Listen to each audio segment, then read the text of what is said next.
force more powerful than any the world has ever known is about to be unleashed by the two people who should know better.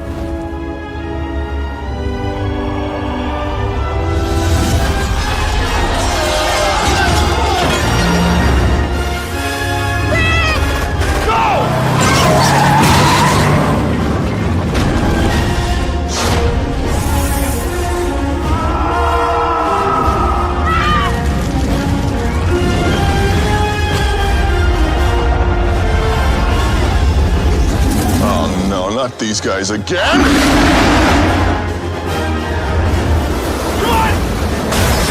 Universal Pictures presents Brendan Fraser, Rachel Weisz, John Hannah, Arnold Vosloo, Odette Fair, Patricia Velasquez, introducing Freddie Both, and The Rock as the Scorpion King.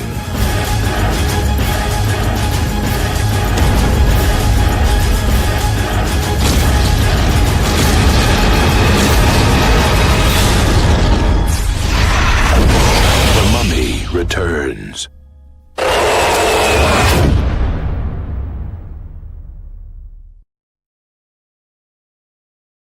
Greetings, salutations. This is, in fact, the 25th. I can't believe it. 25th, quarter of a century.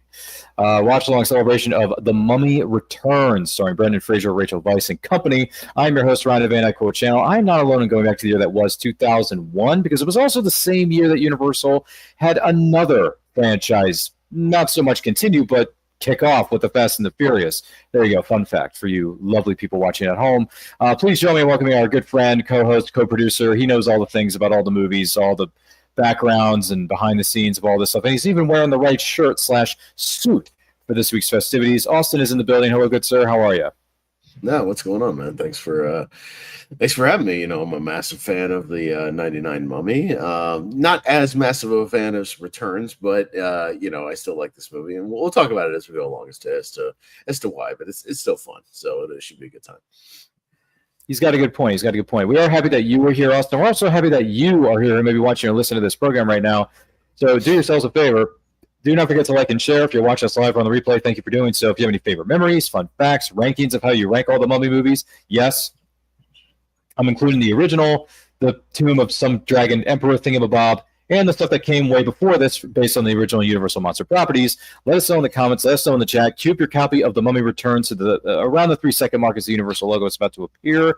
But don't hit the play button just yet. We want to give you a chance to get to know our panelists a little bit better.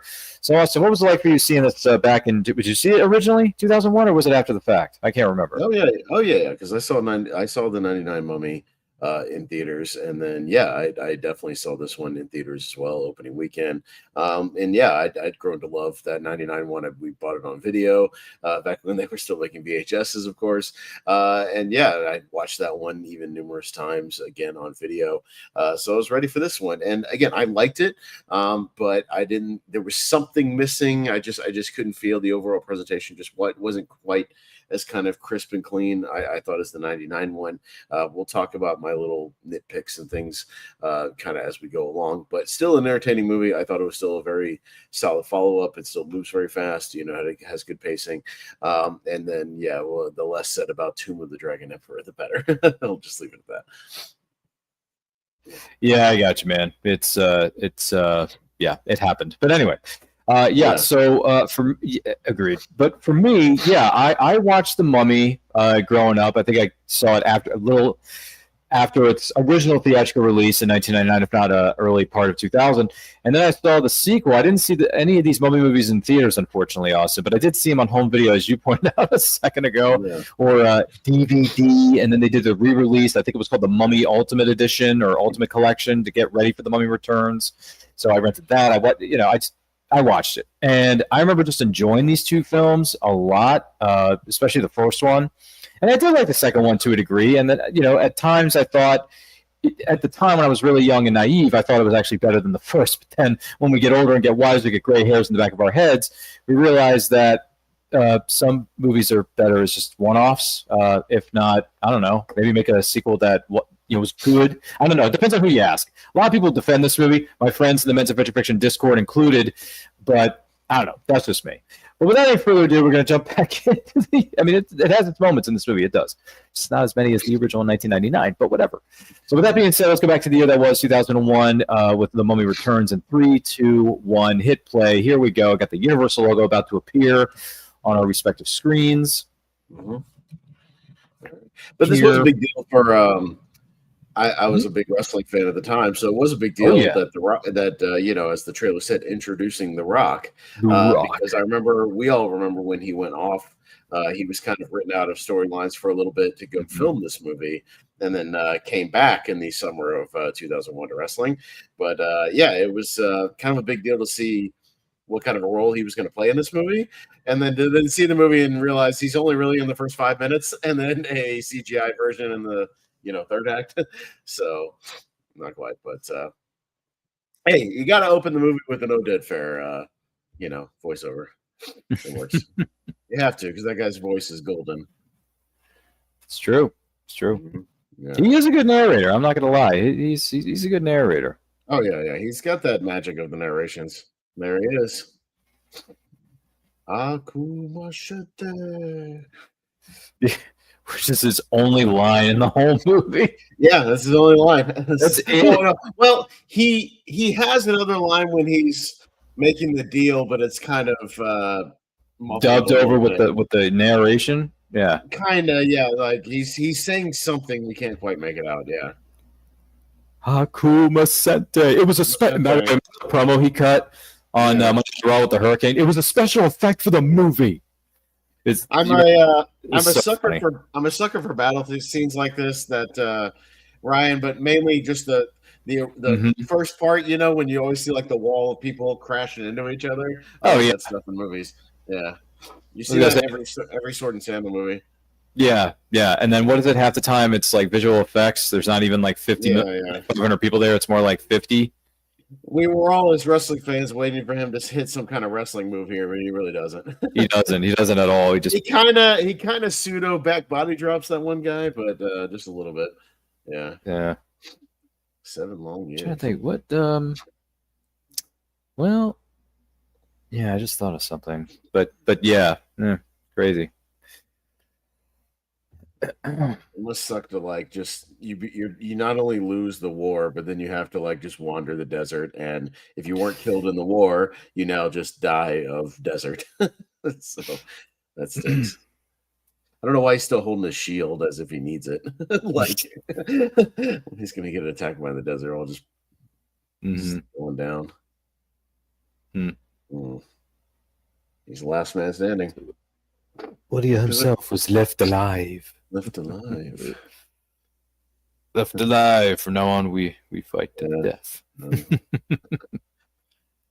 Okay, interesting. Opium King made a pact with the dog god Anubis. No, I would do that. Like anything. That's the thing. He has like one line the whole movie. It's insane. By the way, is this our good friend? Is this you, Brina? I think it is. Brina is saying Mummy 1999 was the best one. No arguments here, but Mummy 2 is still a lot, L-O-T in capital letters here, a lot of fun, so I'm glad that we have it.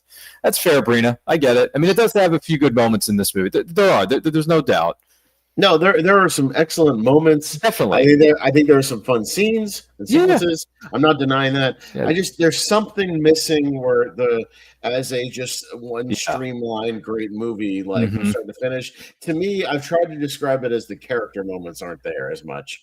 The great little character moments. I don't think the antagonist characters are as good. Things like that. So. Oh boy. I see. Interesting. Oh no. Yikes. Let me see. Is there a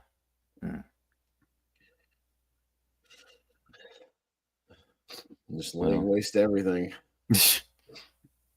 Yeah. When the task was on to serve him for all time. Yeah. There we go. I'm curious what my friends think about something that was posted recently. There's the bracelet. Where they wait silently. They awaken once again. I know, right?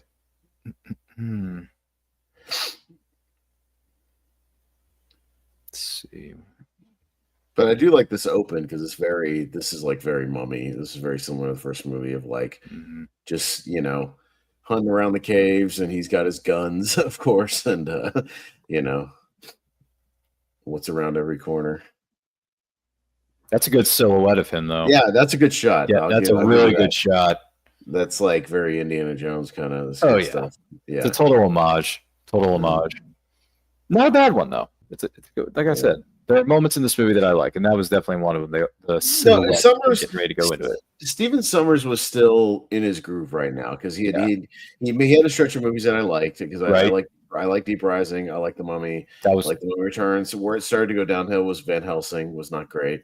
His follow up to this, that I know they put a lot of they really marketed that movie as like the next big thing, but it just Hugh Jackman, Kate Beckinsale, who was at the height of her fame. She was at the height of her fame with Underworld. Now, the Underworld I franchise, haven't seen that movie in like 15 years, but from everything I've heard, it's not one of those like, oh, if you go back to it, it's actually not that bad. No, I've heard it's still kind of as bad. it's people have not come around on that movie yet, I don't think. But yeah, and then it was G.I. Joe, and it's just the Stephen Sommers train kind of went off the rails eventually. I don't know. I haven't seen Van Helsing in a while, so I'd have to sit back and watch it again. I haven't seen it in so long. I don't remember much of it. Yeah. Tell you a story some other time. What are you doing down here? I told you to wait for us in the temple. Yeah, this is one of my creative differences with this movie. Yeah, I'm not a big fan of Alex in this movie, and I know some people will defend him. I just kind of almost wanted it to still just be Rick and Evie. I kind of wish it was still just them. I get that there's a time jump, and it's natural that they eventually had a kid, but I just don't think he brings a different energy to this movie that I don't think quite meshes with them. Yeah, he's got that it seems like studio executives in a lot of these movies are always just like throw a kid in there for no reason, just like throw a kid in there to give exposition or just be like this whiz kid or something. Because I still think Rick is good. I still think Evie's good. I like Evie's stuff in this movie. I like her evolution, being a little tougher, a little more kick-ass. I have no problem with that. With her, obviously, getting braver and, and she's, of course, learned some things from Rick over the years. So I have no problem with that. But yeah, the Alex stuff just doesn't quite work for me. And then they take an even bigger jump in Mummy and Tomb of the Dragon Emperor, and he's like 20 or something, and that just really doesn't work. Hammer and chisel. Well, I mean, it makes sense with the time jump and everything with Mummy 3, which I get. I mean, believe me, I get it. And it's good to see to a certain degree. Good to see an adult Alex rather than not whiny, but just a kid Alex. I'm sorry, I don't like it. But him as an adult is fine. It's just, that movie had a lot of. I mean, the recast. I don't want to go off on it. Yeah, the recast. The recasting was a mess. Look, I like Maria Bello as an actress. Oh yeah, she's great. I love a movie she did a couple years before that called A History of Violence. She's really good in that movie. But she brings the wrong energy to Evie. It doesn't make sense. It doesn't work. I'm so glad they got Rachel Weisz back for for the new one. Everyone's coming back. The original crew, the cast. We don't know. They casted the guy from Obsession. I think his name's Michael Johnson or something. Yep.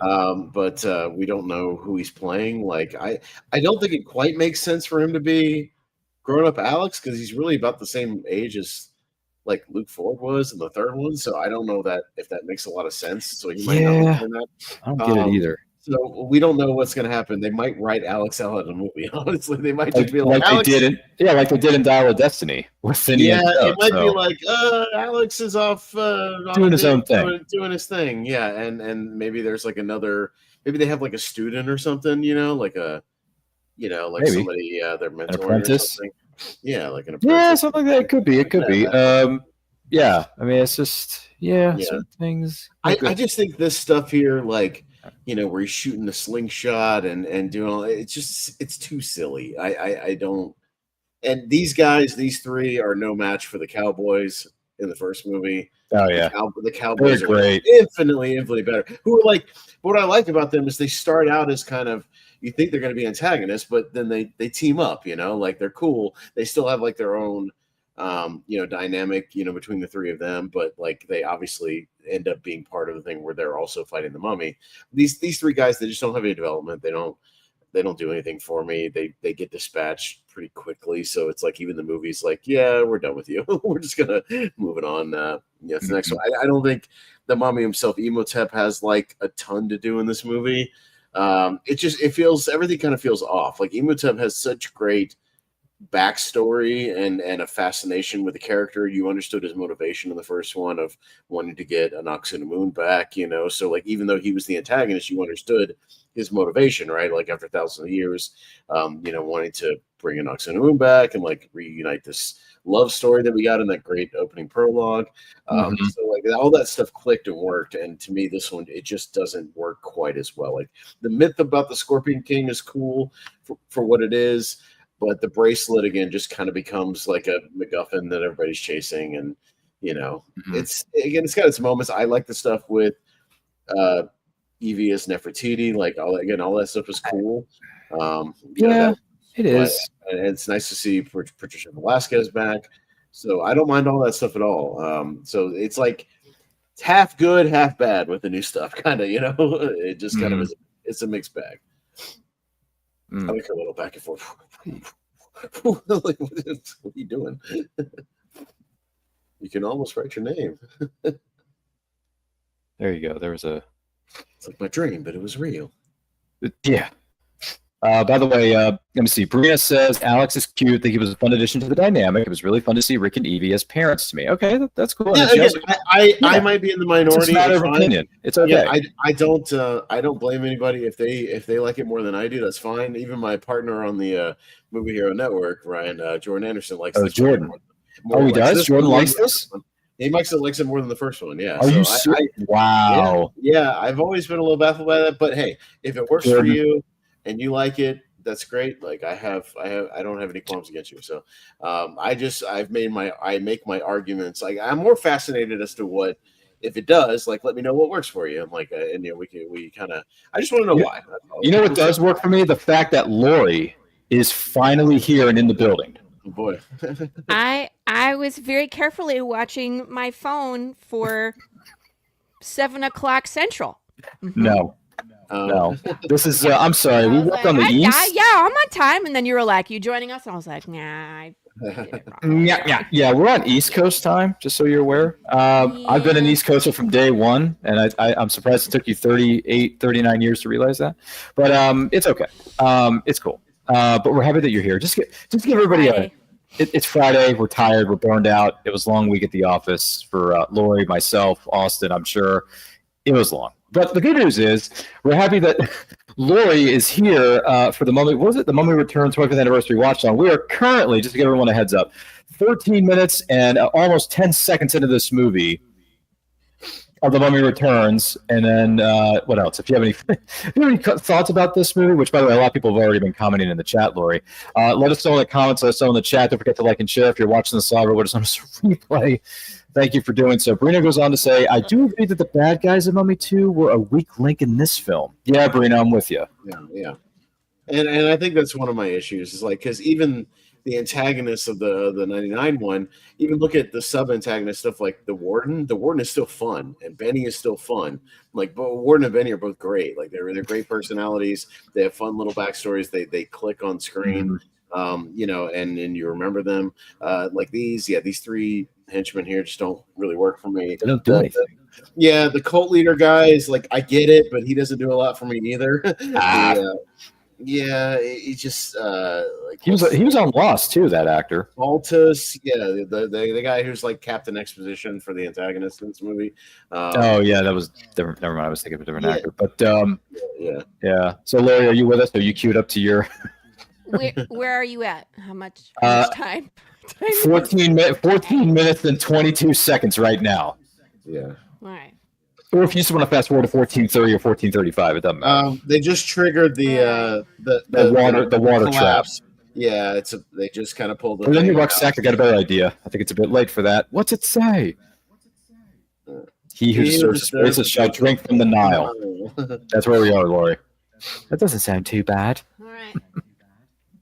In case anyone's wondering. So just get close enough. We'll keep giving you lines of dialogue and stuff you can catch. So I mean, I can turn into Rick, etc. yeah, they're getting chased by the water right now. Alex is running, trying to run away from these pathetic excuse for what do you call them? Antagonists. Excuse me.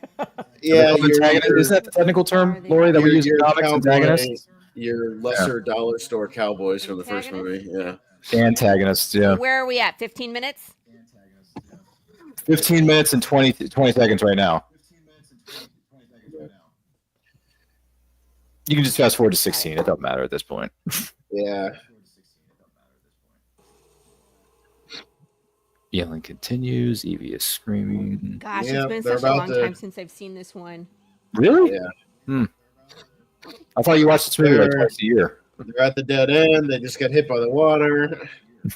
Yeah, Alex just triggered the domino effect on the. All the pillars are falling over, Lori. Yeah. All right, I'm right there. I just got to the part where they broke open and the water is rushing. And oh, okay. Yeah, we're about to the break open part. They're doing the dominoes right now. Kid. Yeah, Alex. Yeah. Whoa. Tell me when he says, "Mom, Dad, I can explain everything." Okay, I can give you a heads up on that. That's fine. We'll be there in a second. Yeah, they're about to. Yeah. They're like, this is moments bad. away. Yeah, they're thinking they're about to drown. Look at. Really? Are we in agreement on something? Brina says I'm agreed. Most of the new villains in part 2 are not nearly as memorable as the original film. And yes. Brina, this is the gift that you and I have been exchanging the last several weeks. Yeah. Finally. We agree.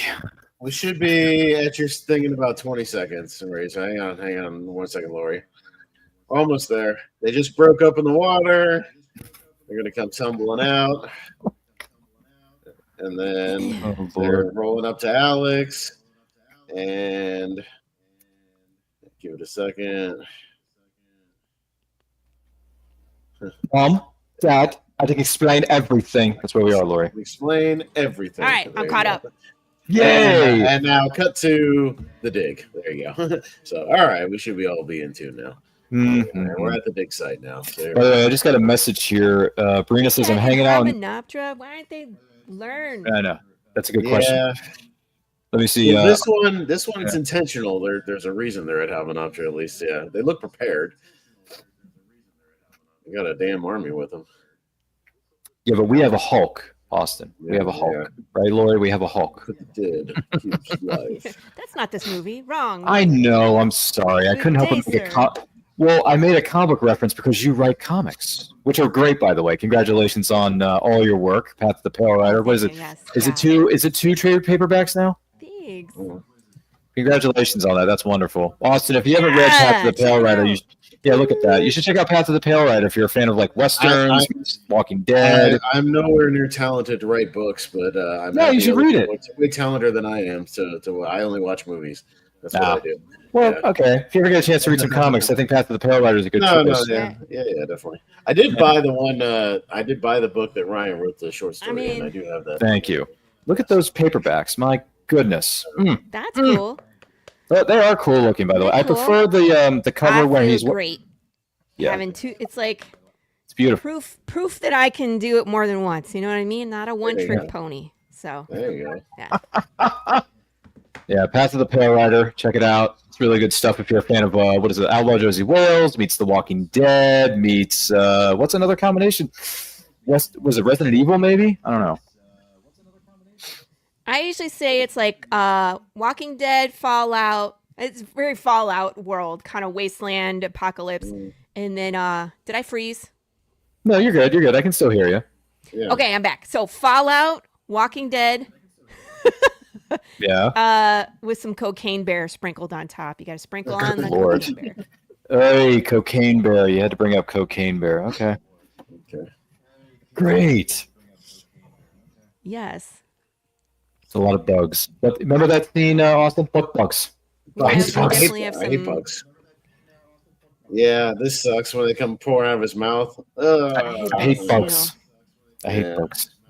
So I should call out. I like to call out There's the a bug the scene actors. in my book too, Austin. Oh, okay. Jeez. I like bugs in movies. I I've always said on this channel, I want more slime and goo in movies. Is really what I want.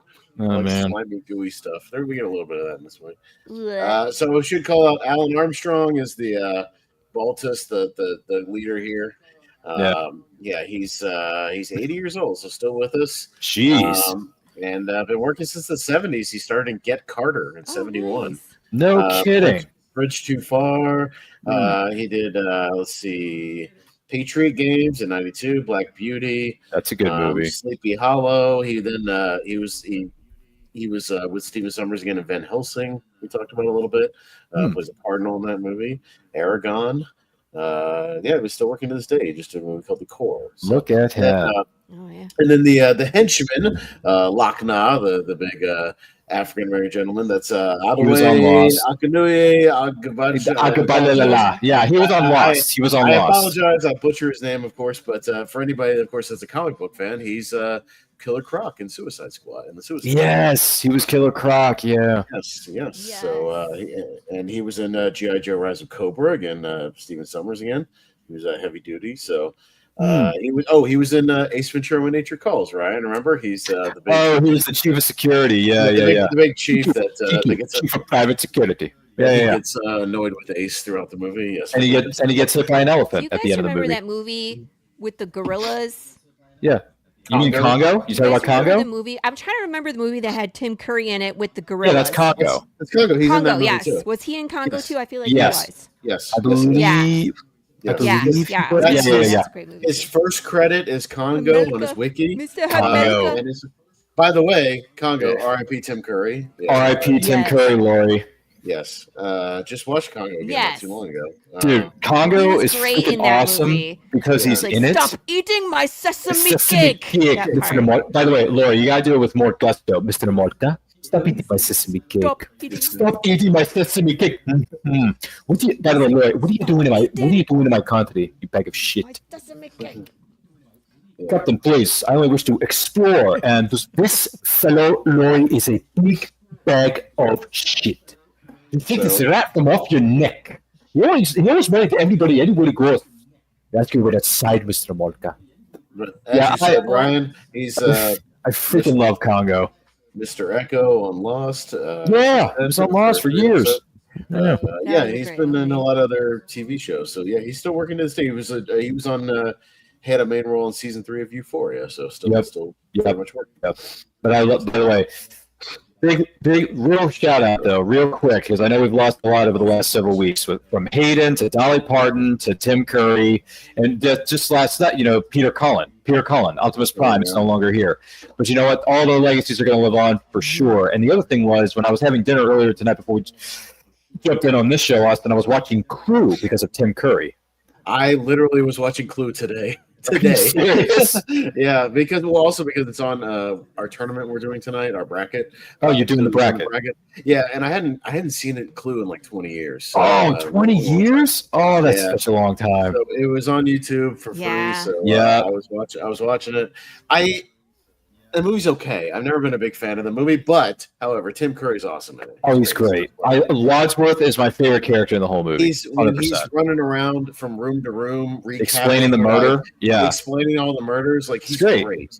Yeah. So, that movie, I didn't like grow up with that movie. So I know some people have like nostalgia for it if they watch it a lot, on video.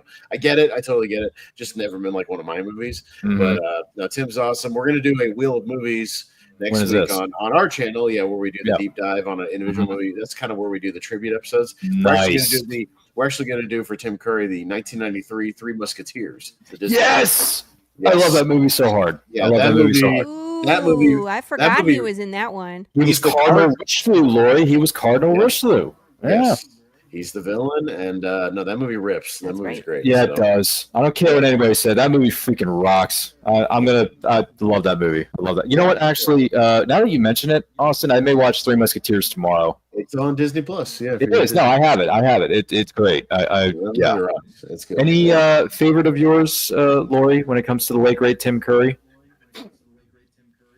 Well, everybody, you know what I mean? Like when my God, was life changing when that one came out. And Congo was one of my favorites. Yes, definitely. I haven't seen Clue in such a long time. Oh, Yeah. Congo It's was free so with ads great. on YouTube if you want to He's stream just it. like such a. Oh, it is. Yeah. Okay, good. Yeah, it's The streaming. thing I He's doing so saw much him the most stuff. in growing up was just because we had Home Alone. Wait, We had Home Muppet Alone 2 on Treasure video. Island. Muppet Treasure Yeah, Island. yep. Long John Silver there, Muppet Lori. Treasure Island. Yep. Yeah. She's Yes. not wrong. Lori is not wrong. Yep. I watched that movie a lot growing up. That's to a certain degree. I think that it was Three Musketeers because it came out first theatrically, and then it was Yeah. that one. It was Muppet Treasure Island. I watched constantly on VHS as a kid, but I think I watched Three Musketeers slightly more just because I like the whole swashbuckling aspect to it. Yeah. You know. Yeah. Plus, the scene in the bar. Do you remember the scene in the bar where Porthos falls over after dancing with the women because he's drunk off his ass? And he looks up at Kiefer Sutherland and he says, "Ooh, may I have this dance?" And then he just punches him right in the face. I laugh so hard every time. I'm like, Kiefer Sutherland punching out Oliver Platt in a bar because he's drunk and on the floor with the women, and then Kiefer's like, even though he's drinking pretty heavily, he's the sober one in the whole equation, and he just punches out Porthos because he just wants to. I think it's funny as hell. Right. So, yeah, Three Musketeers is a great movie. film. I really enjoyed that. Yep. Yeah. If you haven't seen it in a while, I invite you to go back and see it, or if you've never seen it before, definitely experience it because it's Tim freaking Curry as Cardinal Richelieu, who steals almost every scene he's in. So, Yes. you know, By Austin, the way, Ryan, it's the Since year you of the were Scorpion. reading about all the actors, Yes. yes, this kid, so many of them the passed. kid in this, kid. who is Yes. this? And That have we is seen that him is in other so. stuff? Freddie No. Bloth, unfortunately, Freddie Bloth, he did not go on to Do anything. to really do a whole lot of really? anything. In the trivia said he actually auditioned for Harry Potter and the Sorcerer's Stone at the same time. He Yeah. auditioned for this movie, and then Mhm. but he chose to take this movie instead of Harry Potter. So Oh, he did no. this, and this is the only full length movie he did. He did a few TV. Episodes of things here and there, including oddly enough a Nickelodeon show called House of Anubis, tied to Mummy Huh, a little interesting. bit. But that's the last thing he did was in 2013, a TV show called House of Anubis, and he hasn't worked since. So I don't know if he has just stepped away, and apparently works for an advertising agency now. Either So his there you go. parents, his Yeah. parents were like, "That's enough of this insanity. Let's get out of Hollywood." I mean, So, yeah. just one of those kid actors who, just did a little bit here and there, and then just didn't really go on to anything else. So Well, but I don't know what the statistics are because I don't have the numbers here to back me up. But a decent, fairly big portion of child stars, unfortunately, as we found out with the recent passing of some of them, it doesn't end all that well. I mean, granted, it wasn't. I'm not saying that Hollywood was necessarily the one that killed them, but they did, to a certain degree, played a factor in it. So yeah, but some of them, they work a little bit, and then maybe it's just not for them, and they Right. just get all off and Yeah, get regular jobs. what was, Just never what know, was- right? what was the Real girl's name? What was the girl's name who played Newt in Aliens? What was her name? Newt. Carrie Hand just went off to Yeah. become a teacher. She was a She just teacher. went off to become a teacher. She lives a great life, and she still is. Yeah, So, she's doing fine. She does occasional conventions where she does aliens Yeah. reunions. And Aliens that's fine. reunions. But she's just a teacher. That's fine. Yeah, she just went off and lived a normal life. So it's all good. Jonathan, I thought you said no more wild parties. Well, when you're popular, I Alex, I'm went serious. to If you one lost that this key, year, you're and, grounded. Pippi Longstocking was there. Are you serious? Oh, Wow. I grew up Pippi well. Longstocking. Mhm. I saw because I know she did a couple of them, right? There wasn't just one Pippi Longstocking movie. There was like 2 or 3 of them, right? Or specials, whatever it was. mhm. Yeah, I think, yeah. yeah, she did specials. multiple TV specials. Yeah. Okay, well, that's pretty cool because I remember watching one of the specials of Pippi Longstocking. So that's pretty cool that she does conventions. Yeah. Way to go, child star My who grew up. hubs yeah. went and got Hmm. She has like when you go to her table, she has like a script from the movie that she'll sign Mhm. for you. So my hubs got one of those. That's really Oh, nice. cool. Yeah. Perhaps explanations of us And there's Odette Fair Odette making his Fair. grand entrance. Yeah. Ah, The great Odette Fair. he probably deserves whatever you're about to do to him, but this is my house, and I have certain rules Yeah, about he's- snakes and dismemberment. No, Snakes. Odette Fair. I'm so glad they finally they officially announced that he'll be back for the new one. So, and I was like, you can't do the new one without Odette Fair. You gotta Yeah. have him in the movie. Come on, have to. Just wouldn't be the same without him. Oh, this B. Look, nah. Yeah, we get to see Evie kicking ass a little bit here. Yeah, she got Fun trained by fact. Rick O'Connell. Yeah. Yeah, she trained him. I was going to say there is a character in Path of the Pale Rider that is modeled after Odette Fair. Oh, nice. Yeah. We haven't gotten to him yet, but he's there. Okay. I was going to say, even more reason to pick Yeah. up your copy of Path of the Pale Rider, available right now. So, Well, he's technically Rachel, he's in like he has showed up in the story, but his face has been covered. So, you guys will have to keep reading to find out who he is and what he's doing. So, in other words, it's like a Batman episode. He's such a Tune in beautiful next man. week. Same bat time, same bat channel. Yeah. Yeah, you got to keep tuning in, like, because he's been in the story, and like once you figure out who he is and what he's doing, like when you reread it, those scenes that he's in take on a new meaning.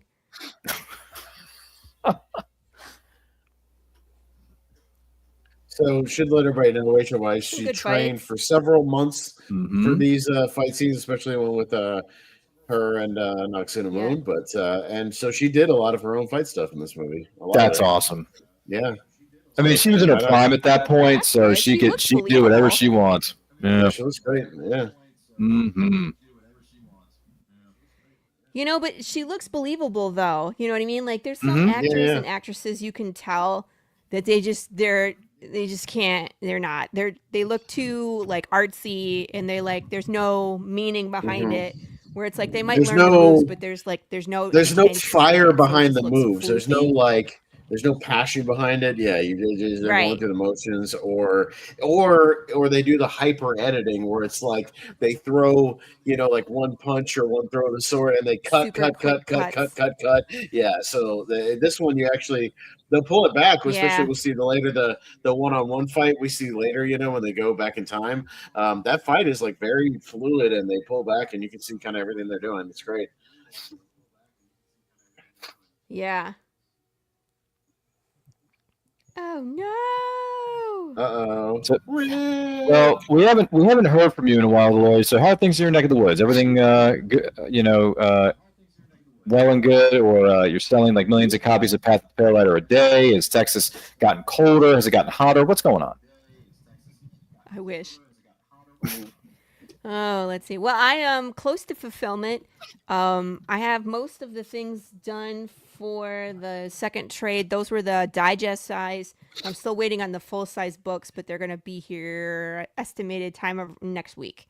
So, and then I'll be fulfilling that one and then launching campaign for issue number 9 sometime in October. I haven't pinned down the actual date, but we're gonna keep going in the story. We got 4 more issues to wrap up this arc, so we're on the downhill to all the answers of what broke death.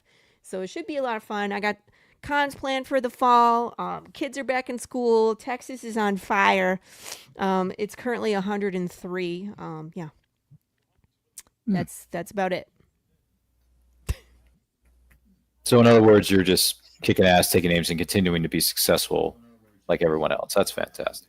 Well done, Lori. I'm just Congratulations. doing my We're thing. happy for you. I stay You're in just my doing lane. your I stay out of thing. trouble. Your thing. Thanks. Yeah. No, I got you. And you got the Tuesday Huh? Morning Brew is doing pretty Doing well the here. thing, yeah. I do that every week on Tuesdays at 11 a.m. Eastern.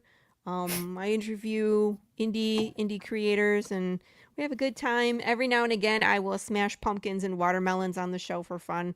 We got one of those coming up in September, so yeah, we have fun. And I ask people if they will hug things on the show. It's pretty fun.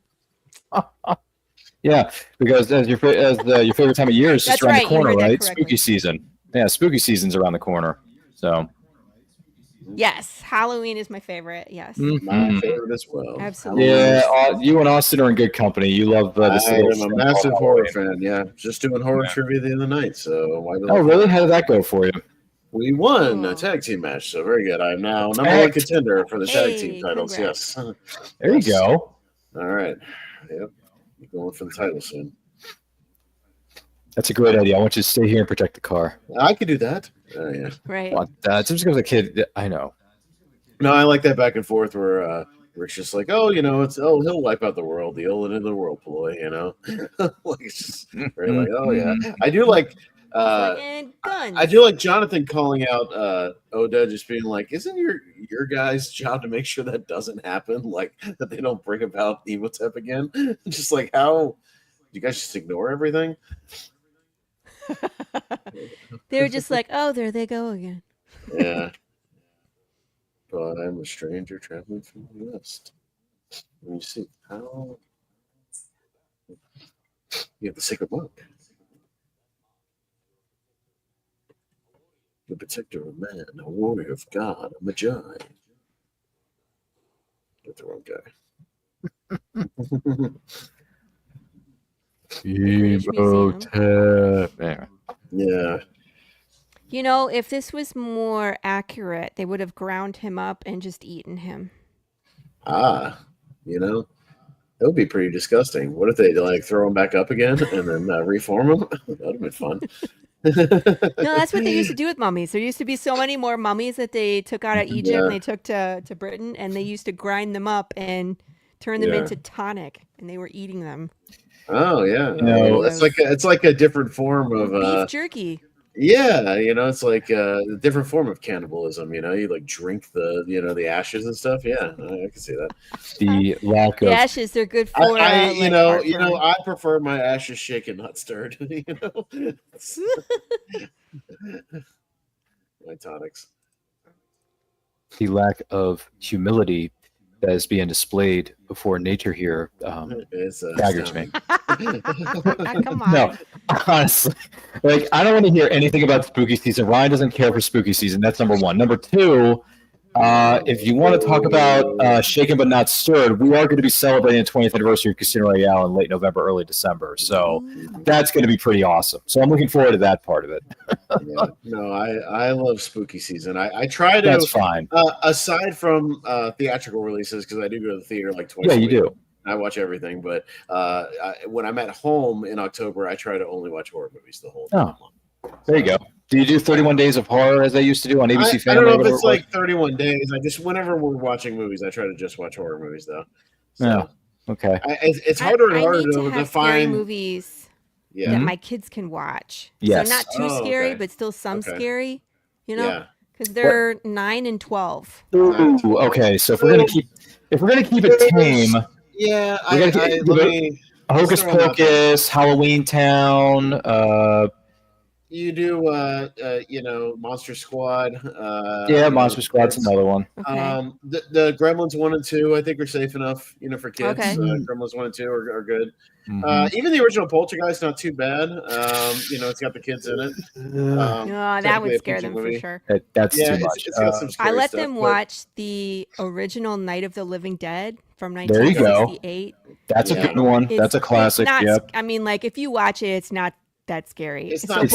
It's not like gory or anything. No, it's psychological horror. That's what it is. There is gore. There's one mannequin where its face is eaten off and you can see its eye in its eye socket. But that's the only gory part in the entire movie. That's it. And the acting is just so terrible, it's laughable, right? So that one they were like, "This is not scary." And I'm like, "Yeah, I know, but that's okay." It was like, now you have some appreciation of where zombies started. Are they scared of clowns at all? I'm not about to recommend. No, we're not watching anything clowns. Okay, so I was going to say Killer Clowns from Outer Space is kind of goofy and silly, but there's not really any gore in it now. Okay. And obviously she can't do Beetlejuice, she can't do Ghostbusters, can't do all right. What's the other one? Why am I blanking on 80s? this? I'm thinking of something. You can't do Nightmares. You can't do Friday the 13th. You can't do Halloweens. No, not yet. You can't do Scream because Scream turns 30 this year. Believe it or not. Can't do it. Can't do it. See what I mean? There's a lot of good stuff out there, but it's not quite. They're not. What about the Goosebumps movies with Jack Black? Can you do that? Yeah, those are all right. We could, but I think we tried watching one and they said it was dumb and turned it off. It was dumb. Okay. Let me Try the Gremlins movies. I think Yeah, they're I really think entertaining. Gremlins would be fun. I And, think and they'd they're like not that. Gremlins 1 and 2 because they're more comedy than like horror. They do Yeah. have some And scary it's moments. puppets. But yeah, So- it's all hand puppets and it's fun. and it's puppet. Do really we? simple. Gosh, why am I blanking on this one? How do we feel about Nightmare Before Christmas?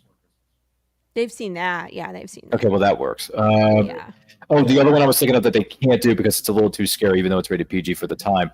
An '80s movie called Little Monsters with Howie Mandel and Fred Savage. Probably can't do that one either.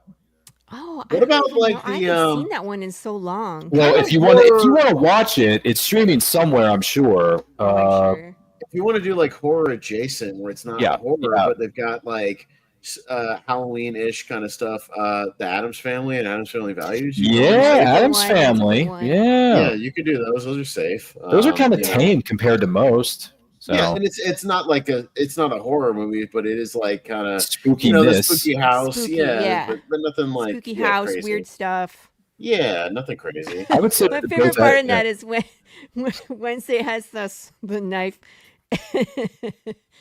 Morticia's like, "Is that for your brother?" She's like, takes it and gets her like the biggest butcher knife she can carry, hands it to her. Yeah. She's like, "Here you go." You could do Casper from '95.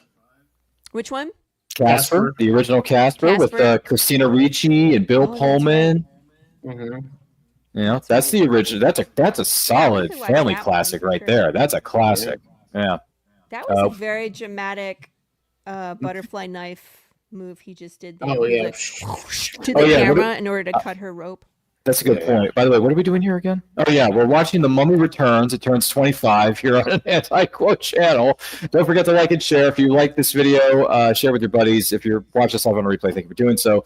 You want to watch this movie, The Mummy Returns, and talk about spooky stuff? Cue it up to the 41 minutes and 28 seconds into the movie, and comment down below. And thank you to everybody who has chimed in thus far, because your comments have been they've been very, very good to us. So, just keep it up, guys. Keep it up. Yeah.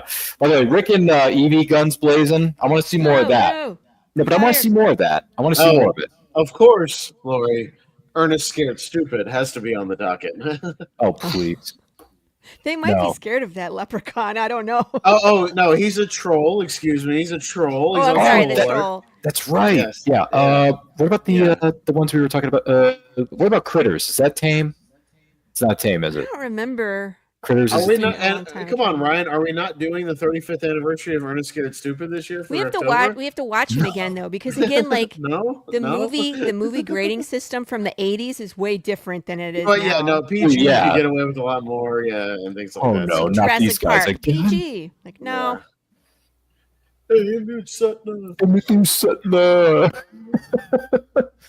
Yeah, he breaks the key in the car. He's like, "What are we going to do? What are we going to do?" Alternate you're asking me? I'm only 8 years old, for cripe's sake. I mean, look. Here's something I will give the sequel credit for, Austin.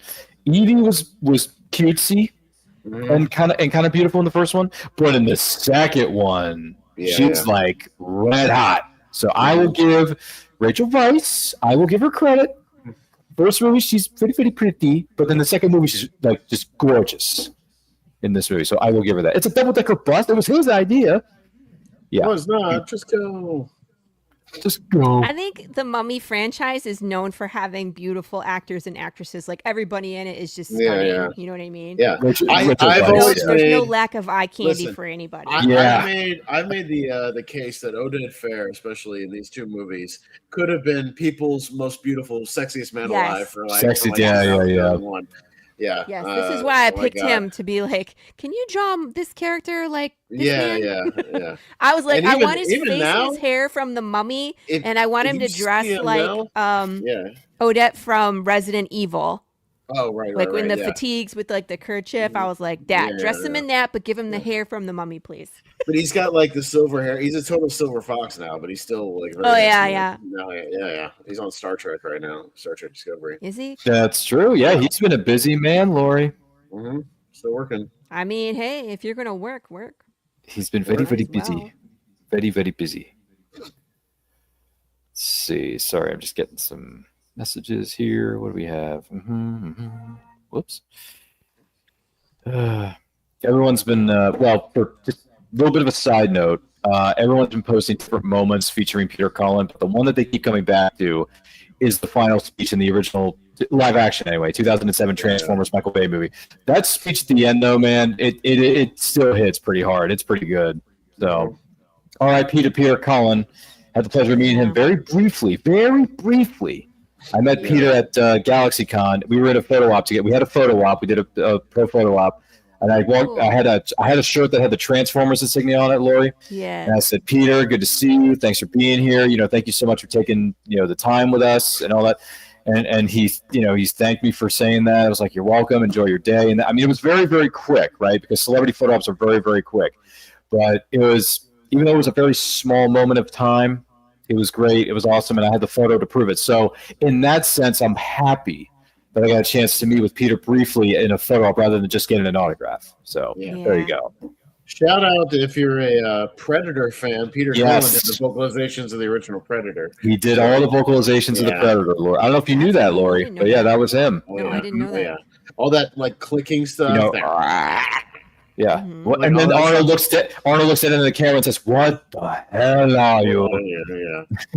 He did all the vocalizations of the '76 King Kong as well. Yes, he did. That was another thing I didn't know. I learned about him recently. Very talented gentleman, that Peter Cullen. No. Yes. Loses his best weapon, or his piece of weaponry, I should say. Isn't that right? Oh, he gets slash and do something. Slashing. Oh, Evie with a shotgun. I'm surprised she didn't kill Odette as well. Yeah. Shotgun. It's a very big ass shotgun, Lori. She would have killed everybody.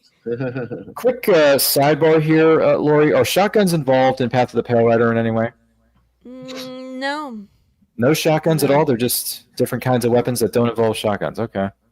I don't think anybody has a shotgun that I've written in the story. No. Well, a lot of times they don't have ammo. Like they might have a gun. Like Jude has a revolver that he's always pointing at people. There are no bullets in it because you can't get it. You can't get the ammo. So people don't, and it doesn't matter. Like you can shoot the undead all you want to, and they can survive it, even to the brain.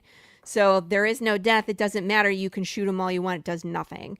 So the weapons, like, they adapt. So a lot more like bladed weapons, because you can cut off the legs of an undead and then they can't chase you. You know what I mean? Same thing with the big fauna, the animals that come after you. You have to take them out. You have to take them apart in order to take away the threat. So that and electrical weapons are actually what stop the undead, because it shocks their nervous system. It kind of resets them for 30 seconds. So that's a good line. Tasers. This was my first bus ride, Lori. My first bus ride. Yeah. Real quick note about this London Bridge sequence is they were able to close the actual London Bridge to film this for chunks at a time, but it can only be chunks at a time. So the first time was 20 minutes, but then it created such a traffic jam that they had to reduce it to 10-minute chunks. To film, and then it was causing so much of a hassle that Scotland Yard threatened to arrest them if they didn't pick up the pace. So they caused quite a bit of a bit of stuff with this London Bridge sequence. That's crazy. Brennan's in the building. He says, "Hello there." Hello there, Brennan. Good to see you, man. How things in your neck of the woods? General Kenobi. Yes, because Brennan's a massive Star Wars fan. So hello there. Well, hello there. Exactly. Yeah. Speaking of which, Laura, are you going to be front row center when they re-release Star Wars for its 50th next summer? Are they going to re at the theater? Yeah, it's going to be in the theater. I'll take the kids. We'll all go. Take them all. Take everybody.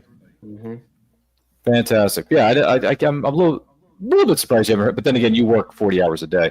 But yeah, Star Wars is going to be in the theaters with the original cut. It's not going to be the special edition. It's going to be the original theatrical cut. That's cool. It's going to be in theaters for its 50th anniversary, which I think is a pretty cool deal. So my brothers and I are going. Austin, I'm sure that you and your loved ones are going to be going to see it. So that's going to be happening. I don't know. Maybe if I get, I don't know if my friends from out of town may show up to that, but we can do like a reaction kind of vlog of us going to the theater and then afterwards, you give like a quick vlog of being like, hey guys, we saw Star Wars for its 50th birthday. It was awesome. You know what I mean? So I don't know. Maybe we'll have to work something out there. Or you know what? I think we'll just do a special episode of what do you call it? Nerdy Cantina, where we all gather together and just share our thoughts about what it was like seeing the most popular movie of all time in theaters again. Yeah, I know. That's gross, too. I know. I don't get it either. Why would a regular person kiss a dead person? That makes no sense. Yeah, it's weird. Oh, hi. Just saying. There's a dog here. Right there. Oh, sorry. I did. There's a fur baby in the audience. Where is he? He's kind of like hiding. Come here. Up, up, up. Who's this? Come here. This is Murphy. Murphy. Murphy. Is he named after Murphy's Law? Murphy. I don't know. He just likes the name Murphy. He doesn't want a hug right now. He's just putting his head in my lap. He's like, yeah. Good to see you, Murphy, even though it's kind of off to the side there, but still. Oh, come up. Come up. There he comes. Oh my goodness, look at this fur baby. Look at that. Oh my goodness. What's up, Murphy? Say hi to the 2.5 people watching at home. Oh, good to see you, Murphy. You look marvelous. What kind of dog is that again? He is a poodle and Newfoundland mix. Oh. Newfie Doodle. That's clever. Good to see you, Murphy. You look fabulous tonight, my friend. Thank you. Oh, my goodness. Brendan says I actually saw this film for the first time earlier this year. Really, Brendan? Really?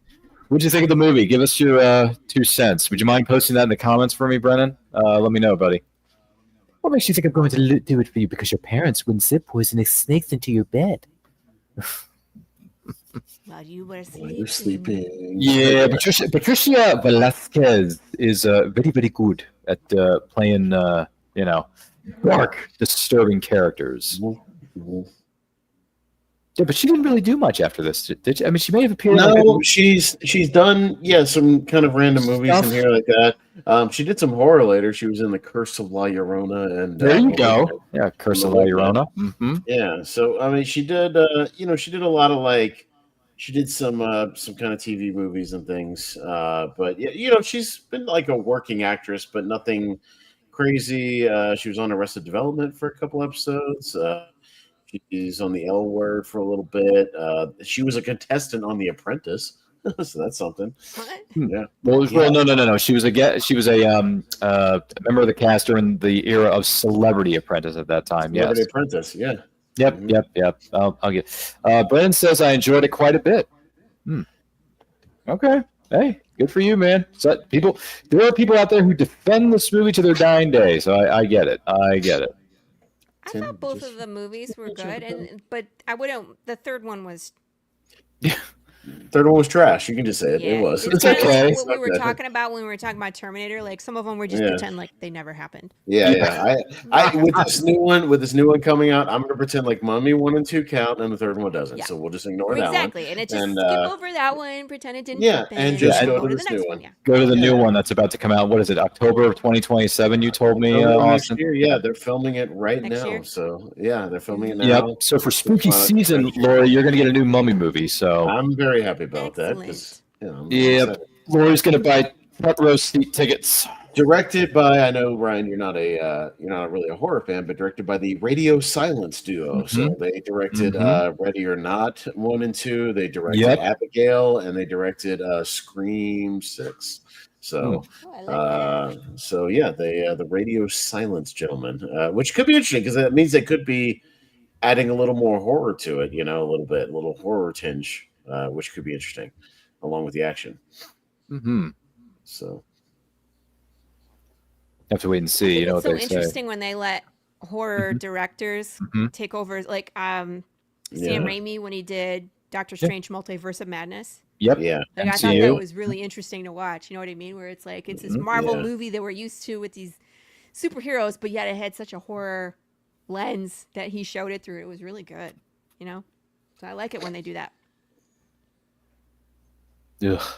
I don't think so. Anyway, what I Yeah, do I was think. waiting for him to kiss the kid too. Just kidding. No, they're not going to do that to me and give me more therapy. But I will say we are 54 minutes and 10 seconds into the movie known as The Mummy Returns on And I Quote. Don't forget to like and share. Keep your copy to that point. Watch along with us. Comment down below in the chat and make sure to share this with your buddies. And if you're watching this live on a replay, thank you for doing so. And boy, do they speed run the regeneration process with the jars in this movie as opposed to the first movie, where like Yeah, he's they were like, we're just subsequently take them all at hunting once. down one by one. Yeah, kind of in a horror fashion. This one's just like, oh, let's just get the three guys in the room and you just suck some all dry at the same time. Like Austin. they're just gonna get that out. Yeah. That tall yes. guy with the hat. Yes. Right. I've seen See him who before. that is? I want to Yeah, say let me look it he up. was Hang the on, ice see what it cream is. guy from Legion. That's my Maybe. guess. oh, jeez. Oh, no, that's Doug Jones, I think. So it's not him. Oh, then that's not him. No. Because Doug Jones was If that's he's Doug the ice Jones cream that was guy. in Legion as the ice cream guy, then that's not him. Yeah, and he was in The Shape of Water and the Hellboy movies. Yeah, That's who's not this him. guy? I gotta look it up. Let's see. Let's see. I've Not seen Bruce him in Byron, something. because Bruce Byron is the shorter guy, the guy who's like, we could take it elsewhere. The guy on the left, the bald guy. Let's see. Joe Dixon. I don't think it's him. Let me see. Tom Fisher is the other third guy. There's no pictures of these guys on their Wikipedia page. So that doesn't help me. I'm trying to find them. Let's see. Tom Fisher. Nah, too late. He's dead. I know it's so. Okay, so his name is Tom Fisher. So let me see what he's been in. He's done some movies. He's let's see, around this time and after he was in Shanghai Nights. So if you saw Shanghai Nights, he has a small role in Van Helsing again with Stephen Sommers. He's in The Illusionist, The Young Victoria, The Current War, we call Looted. Done a little television here and there. Episode of this, episode of that. Let's see. He's on Kingdom for 9 episodes. What else? A show called Mayday. So he's popped in and out of things here and there, but Yeah, kind of a I working was gonna actor. say it's probably seen him in the background of something, or maybe Something, I just thought he was Doug Jones. Yeah. Who I've seen most of his stuff. So Yeah. He played Sir Arthur Conan Doyle in Shanghai Nights. So if you saw that, the Shanghai Noon sequel, he's in that one briefly. but So, it's Haven't been seen a it in while. 20 I years, think but I I've would've seen it. recognized him from that. yeah. Izzy, come Yeah, here. Izzy's Oh, great. I no, love no. this part. Doesn't look happy to see you. Never turn me down yet. Whatever you need, I don't care. Forget it. Every time I hook up with you, I get shot. Shot in the ass. Shot in the ass. Remember that bank job in Medicaid? Bank job. It's not like it sounds. Oh, it's exactly how it sounds. So he's mostly just done. This is Sean Parks, who's mostly a British TV actor for the most part. So Right. shows up on a lot of British TV shows if you look at his Wikipedia. He was on the Netflix Lost in Space. He was Captain Raddick. So mostly if you look him up, a lot of British productions. Same with the movies as well. So not a lot of American productions. It's one of his big There's ones. just big a American dude ones. sitting in a bathtub outside. Yeah. She was Why like, not? okay. I'm gonna take a bath Such a outside in random the thing desert. to have in the background.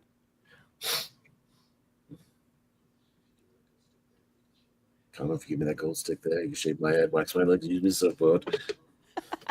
Jeez. Hey, by the way, when did you lose your eye? Oh, I didn't. I just thought it made me look more dashing. Come on, get to work.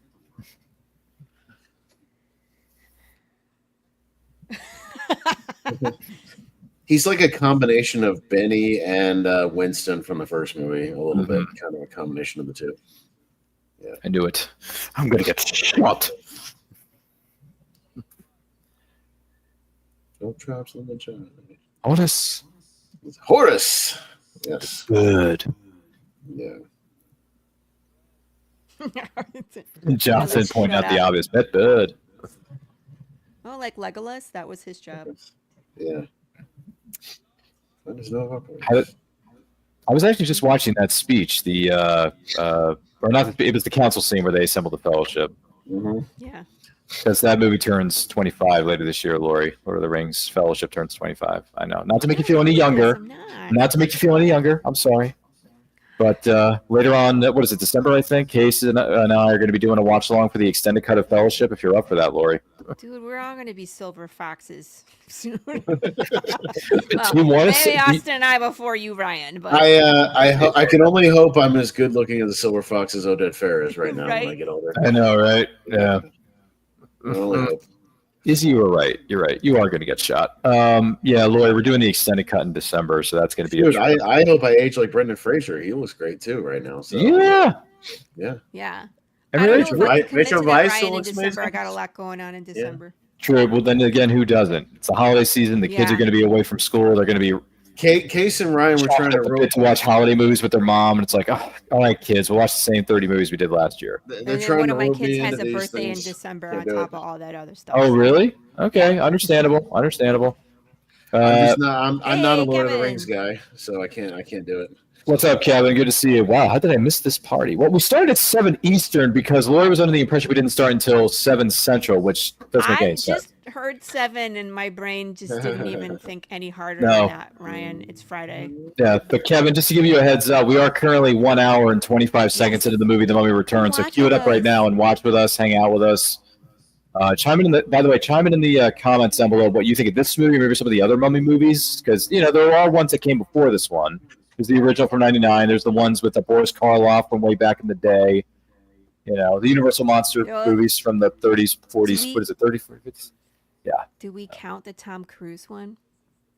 I mean, Here's I mean, the it funny thing about the happened. Tom Cruise one. The It's Tom a- Cruise one, it's so fascinating when you go back and look into, because there's a whole Wikipedia page, Lori, of the history of what they were planning for that dark universe. Oh my Yeah, gosh. they had the whole The thing sort of- planned out. They had the And whole this thing movie planned tanked out. so bad they canceled all of They them. were going to do a Johnny Depp Invisible Man movie. They were going to Yep. do a Dr. Jekyll, Mr. Hyde. Javier Bardem was going to be involved, I think, at one point. Wasn't he going to be the werewolf? He was going to be Wolfman. Yeah, he was going to be Wolfman, and then Wolfman. obviously, yeah.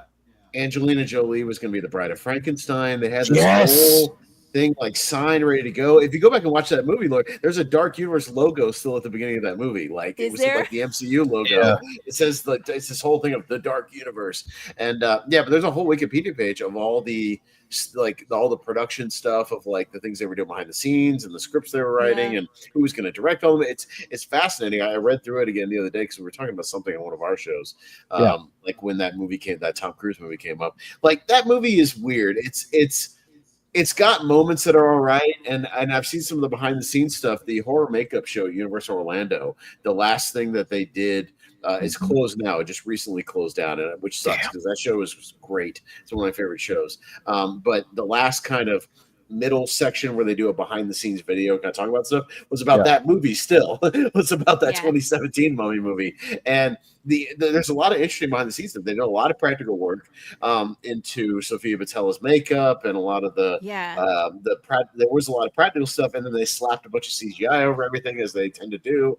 And then they just that production kind of ballooned out of control because like Tom Cruise was involved, and then they tried to market the hell out of it, and then it just didn't quite click. It just didn't work. It didn't quite resonate. Although I would like to have seen what would have happened if they wouldn't have given up on that universe so quickly. Yeah, I still would have liked to have seen a second and maybe even a third.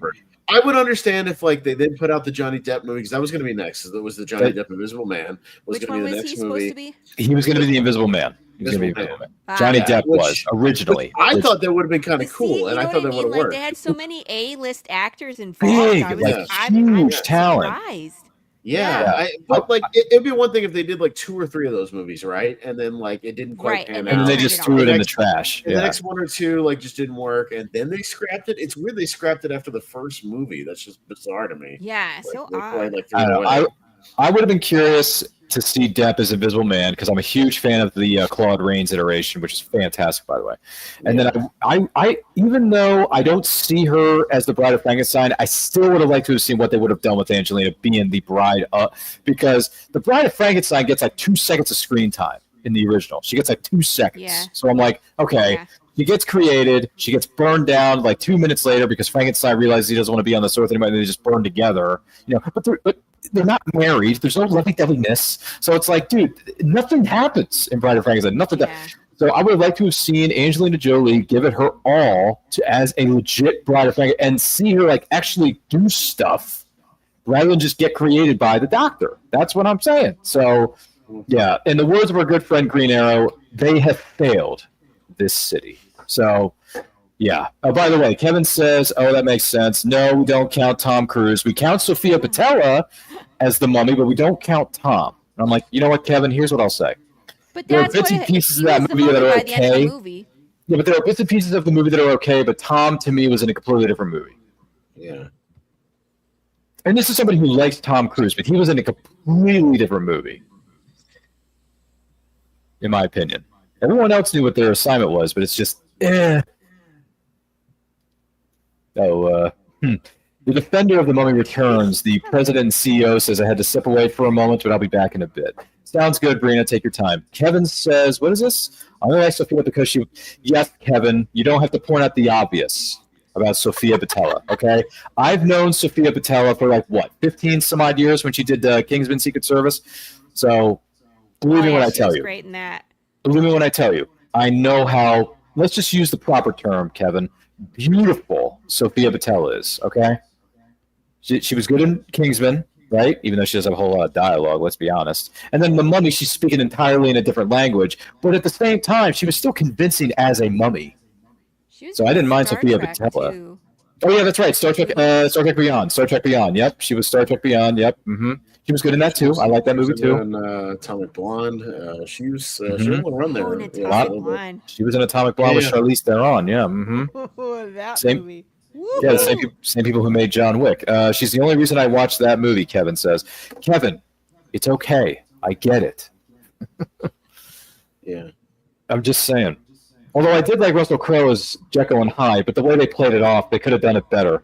Well, it was weird because I think that would have been a good movie. His I love Russell Jekyll and Hyde thing. He was going to be like the Nick Fury of the Dark Universe. He And was supposed to be the one. They were going to use him to show up in all the other movies to as the connective tissue until the other ones. That was what the plan was for him to be like Nick Fury essentially.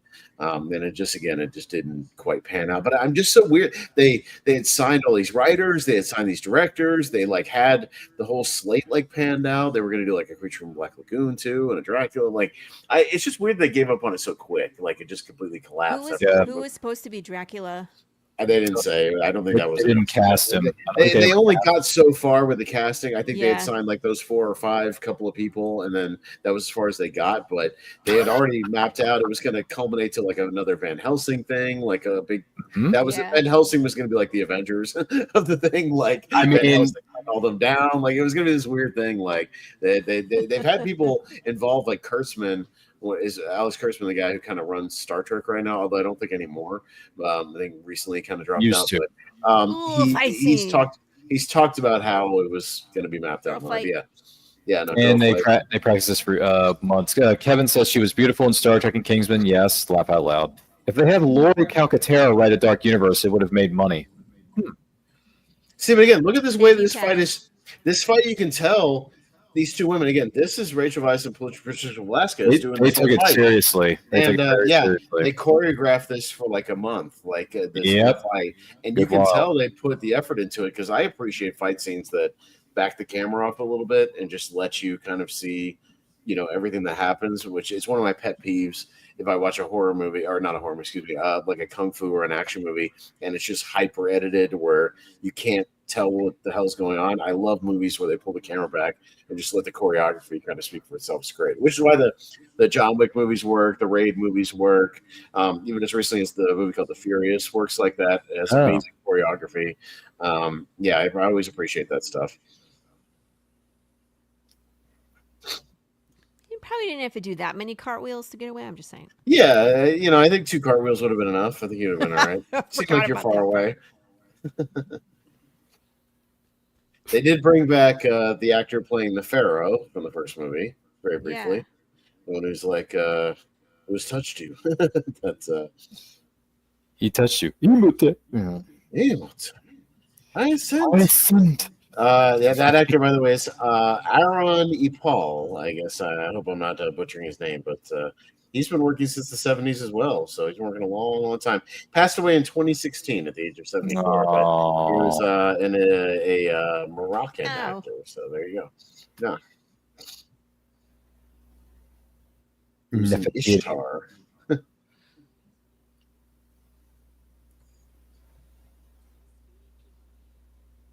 I mean, this whole mythology between Nefertiti and Anck-Sun-Mu was just shoehorned into the sequel.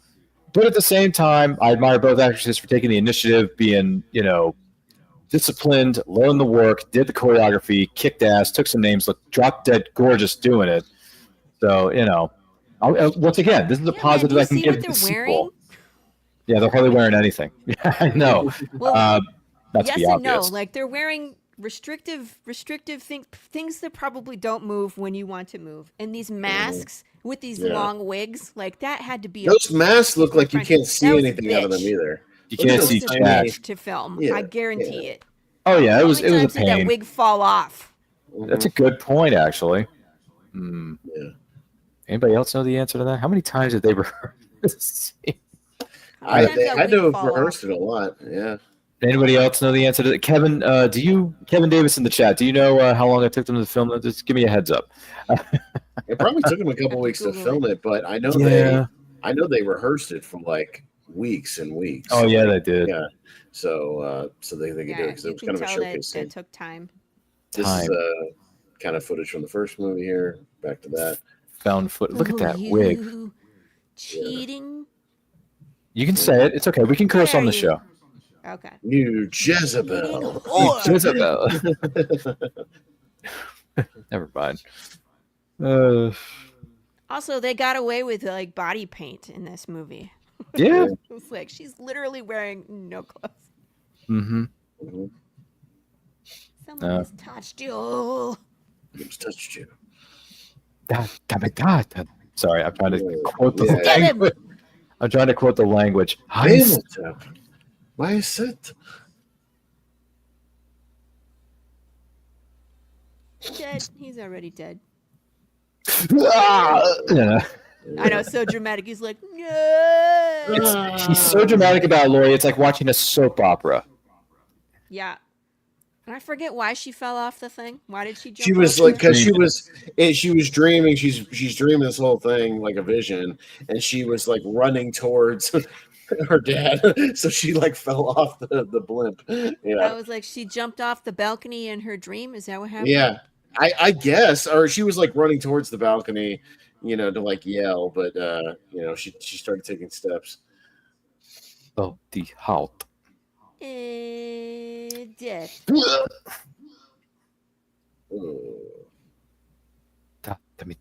Anyway.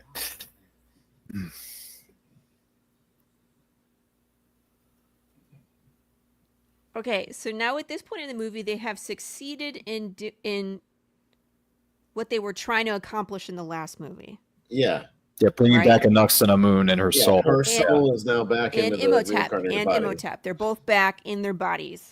Soul Right. and body. Yeah, they're back. Yeah, they're back, Lori. They're back. So they're back, but they can't just conquer the world on their own, though. I was like, they at were this trying to do in point in first the movie, it was like, I don't The remember. movie's pretty much The movie's over. not over, yeah. No, it's not. The movie is actually still an hour left. Oh, I forgot the kid in the bracelet, the thing. Yeah, they have to do the MacGuffin bracelet for the rest of the movie. By the way, Lori, it's not a bracelet. It's called the bracelet of Anubis. Get it right. It's a goober. It's a goober. It's a MacGoober. It's a MacGuffin, which, by the way, that's one of the biggest terminologies I've heard even before I started writing my own short stories, is that MacGuffin. some stories have to have either use a MacGuffin or they get eventually incorporated into a story. So Yeah. No, Although I and, will- and yeah.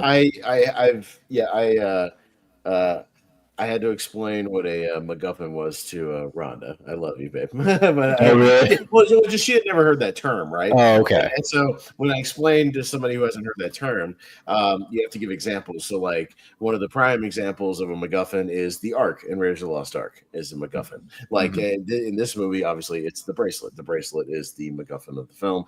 And the MacGuffin doesn't necessarily have to be an object; it can be a person.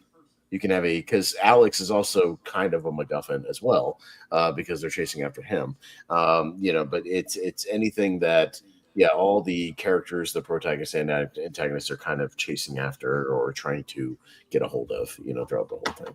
So, yeah, for anybody who didn't know out there. And a goober is a device that does something that they're trying to either steal or, you know what I mean? Yes. Like Mission Impossible, they have to get the thumb drive. The rabbit's foot or the whatever. The thing. The thing with the button that if you push it destroys. I think Fast and Furious, that God's Eye thing, and the later Fast and Furious. Yeah. Like all that stuff. Yeah. The black magical box from the CIA, Mission Impossible. With a virus or some piece of technology or something. I think it was actually a computer disk or a hard drive, wasn't it? From the CIA and Mission Impossible, the first one, the original. Right. Yeah, which is a good MacGuffin. I think the rabbit's foot was better in the third one, but they're gone. We've lost them. No, we haven't lost them. We're just having the movie continue because we need this movie to be as long as possible because it's a sequel. We need to make it bigger. We got to make it longer. We got to make it more explosions and all this other stuff. Yeah, more locations. Yeah, I know it's a long movie. This movie is a long one. Again, one of the things I say is like the first movie. Again, has great pacing. I think this one has good pacing for the first hour. That first hour flies by from it does. The opening from the opening Scorpion King to the end of the London Bridge sequence, the double decker sequence. I think that first hour cooks. I think that first hour is really, really good. Then I think the movie really kind of slows to a crawl here. Like I'm just not as into it when they're into this like kind of montage of them like going from location to location to location. And I get that it's over a couple of days. I just I'm not as into the other sequences as we go along. I think it picks back up once they get to the Once they get to the temple of the Scorpion King, it gets a little better, at the end. But I'm not as into the jungle sequence and the oasis and all that stuff as much as everything else.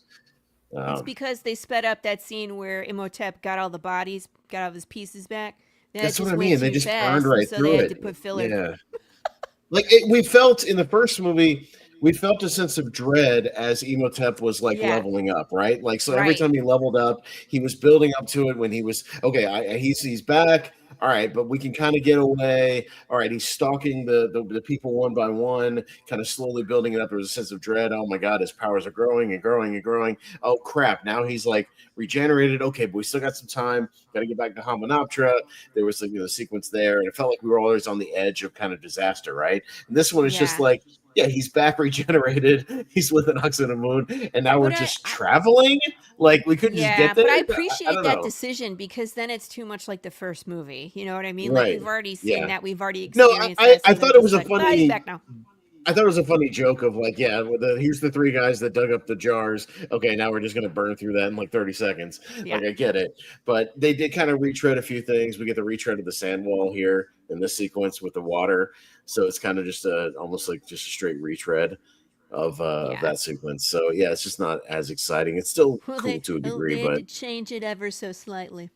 So slightly. Instead of sand, it's water, of course. Look, Austin, I thought I told you, I don't like sand. It's coarse. It's rough. It's irritating, and it gets everywhere. Okay, it's everywhere. Yeah, it sure does. I don't think Lori caught that, but it's all right. Yeah, I know what you were doing, Anakin. She knows her War on the Stars. Okay, all right. She knows a thing or two. I was too busy watching the man shake the child on camera. He's like, the man trying to kill the child. Yeah. Anyway, speaking of MacGuffins, Lori, I haven't finished it yet. I still got to do the edits on it, but there is a treasure hunter story that I'm writing for my short story anthology. In case you were wondering, how nice! Yeah, it's called Treasure. It's called Treasure of Truth. Okay, are we in the future, the past, the West, the pirates, space? Where That's are we a great question. Treasure. That's 30 questions in one sentence. But anyway, no, it's a lot of questions. All right, but secrets. I understand. No. It's I haven't done the edit on it in a while because it's. I'm sorry, this one's been on ice for a while, and I apologize. It just has because my schedule's been nuts. I believe I said it in the 90s, like early 2000s, like before technology took over our lives. So yeah.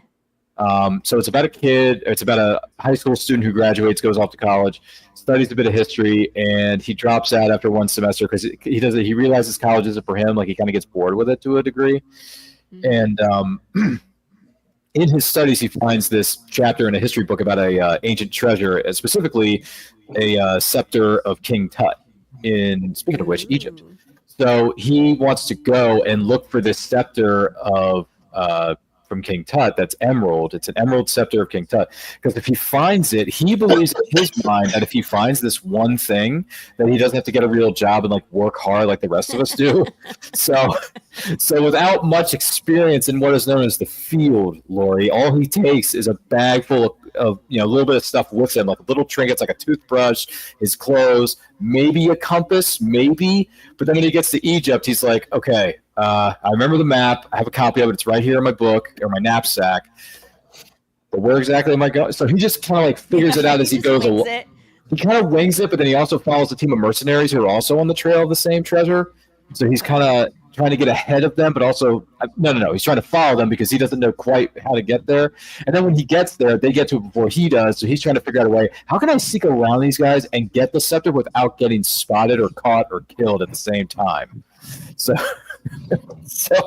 he's kind of winging it. And then a news reporter. Well, here's the funny thing about it. A news reporter also gets wind of a billionaire who lives in New York who hired that team of mercenaries to look for the scepter. So now she's in Egypt looking for that same team to connect the billionaire, philanthropist to these mercenaries who are finding the treasure to him so that she can expose the businessman for being corrupt. Oh, jeez. So, yeah, it's like a mixture of everything. I kind of threw a couple of different things at what is known as the kitchen sink. Kitchen sink. Yeah, I know, but I gotta finish it. I gotta finish parts of it. Then I gotta do the rewrites, which are known as edits, the revisions, and then send it to my beta readers, and see what they have to say about it. Be like, hey, do you think this works? Can this work as a short story, or do you think I have to go back to the drawing board and start all over again? So we'll see. But yeah, it's called Treasure of Truth. No, you probably won't have to start over. Just edits. Don't kill your darlings. Yeah, I know. It's probably going to be massive edits, though. But that happens with everybody, because first drafts are allowed to suck. Yeah, I mean, they are allowed to suck. Just getting it out, yeah. Yeah, my first draft is awful. OG Gryffindor says they're a huge fan of the Mummy movies, too, so. Oh, yes. Oh, huge. Okay, all right, yeah. OG Gryffindor. That's it. Yeah, OG. By the way, 10 points for Gryffindor. Yeah, thanks for being... Thank you for being here, Gryffindor. We know which house you're in because you took the quiz. I took the quiz. I ended up in Gryffindor myself. I think Lori ended up in Slytherin, I'm assuming, or no? Oh, yeah. Actually, yeah. Yeah, I know you. Lori, I know you too well. You're a Slytherin. Because you're a Slytherin. You were born. Because you were born to be a Slytherin. You just were. You're an interesting human being, but we love you all the more for it. So you're in Slytherin. How? I was like, you guessed it on the first try. I did. Yeah, in the words of what's our friend's name? Oh yeah, Lego Batman. First try. Yeah. Oh, which by the way, I forgot to tell you, one of the episodes we're scheduling, I believe for next year, is 10-year anniversary of Lego Batman movie. Yeah. I know. We're making Lori feel 10 years younger. Last year, Ryan. Shut up. Came out 10 years ago, actually. No. Poor Boris. I refuse. He's like, you can't. You killed my bird. Yeah, it's a bird, dude. He's like, but that's my pet. Then first, I should help you, my friend. All right, thank you. I need your help to find my son. Makes sense. In case anyone's wondering, where the heck are we? Yeah, we're an hour, 22 minutes, and 55 seconds into the movie The Mummy Returns. Turning 25 this year, believe it or not. Don't forget to like and share. Keep your copy, watch along with us, and comment down below in the chat. And thank you to everybody who has chimed in so far. We cannot do this without you. And also thank you to our good friend Lori for showing up fashionably late. You're just going to throw me under the bus for the rest of the show. Yeah, he's going to do that. Yeah. No, I'm not. No. I'm not going to throw her under the bus, Austin. What are you doing? Lori's one of my BFFs. Like, I'm going to throw you under the bus, and I'm going to back up over you a few times. Ryan sometimes texts me like 15 minutes before 7, and is like, where are you? I'm like, bro, I'm getting, like, Give me a second. I'll be there. Like, it's not 7:00 yet. Relax. I'm coming.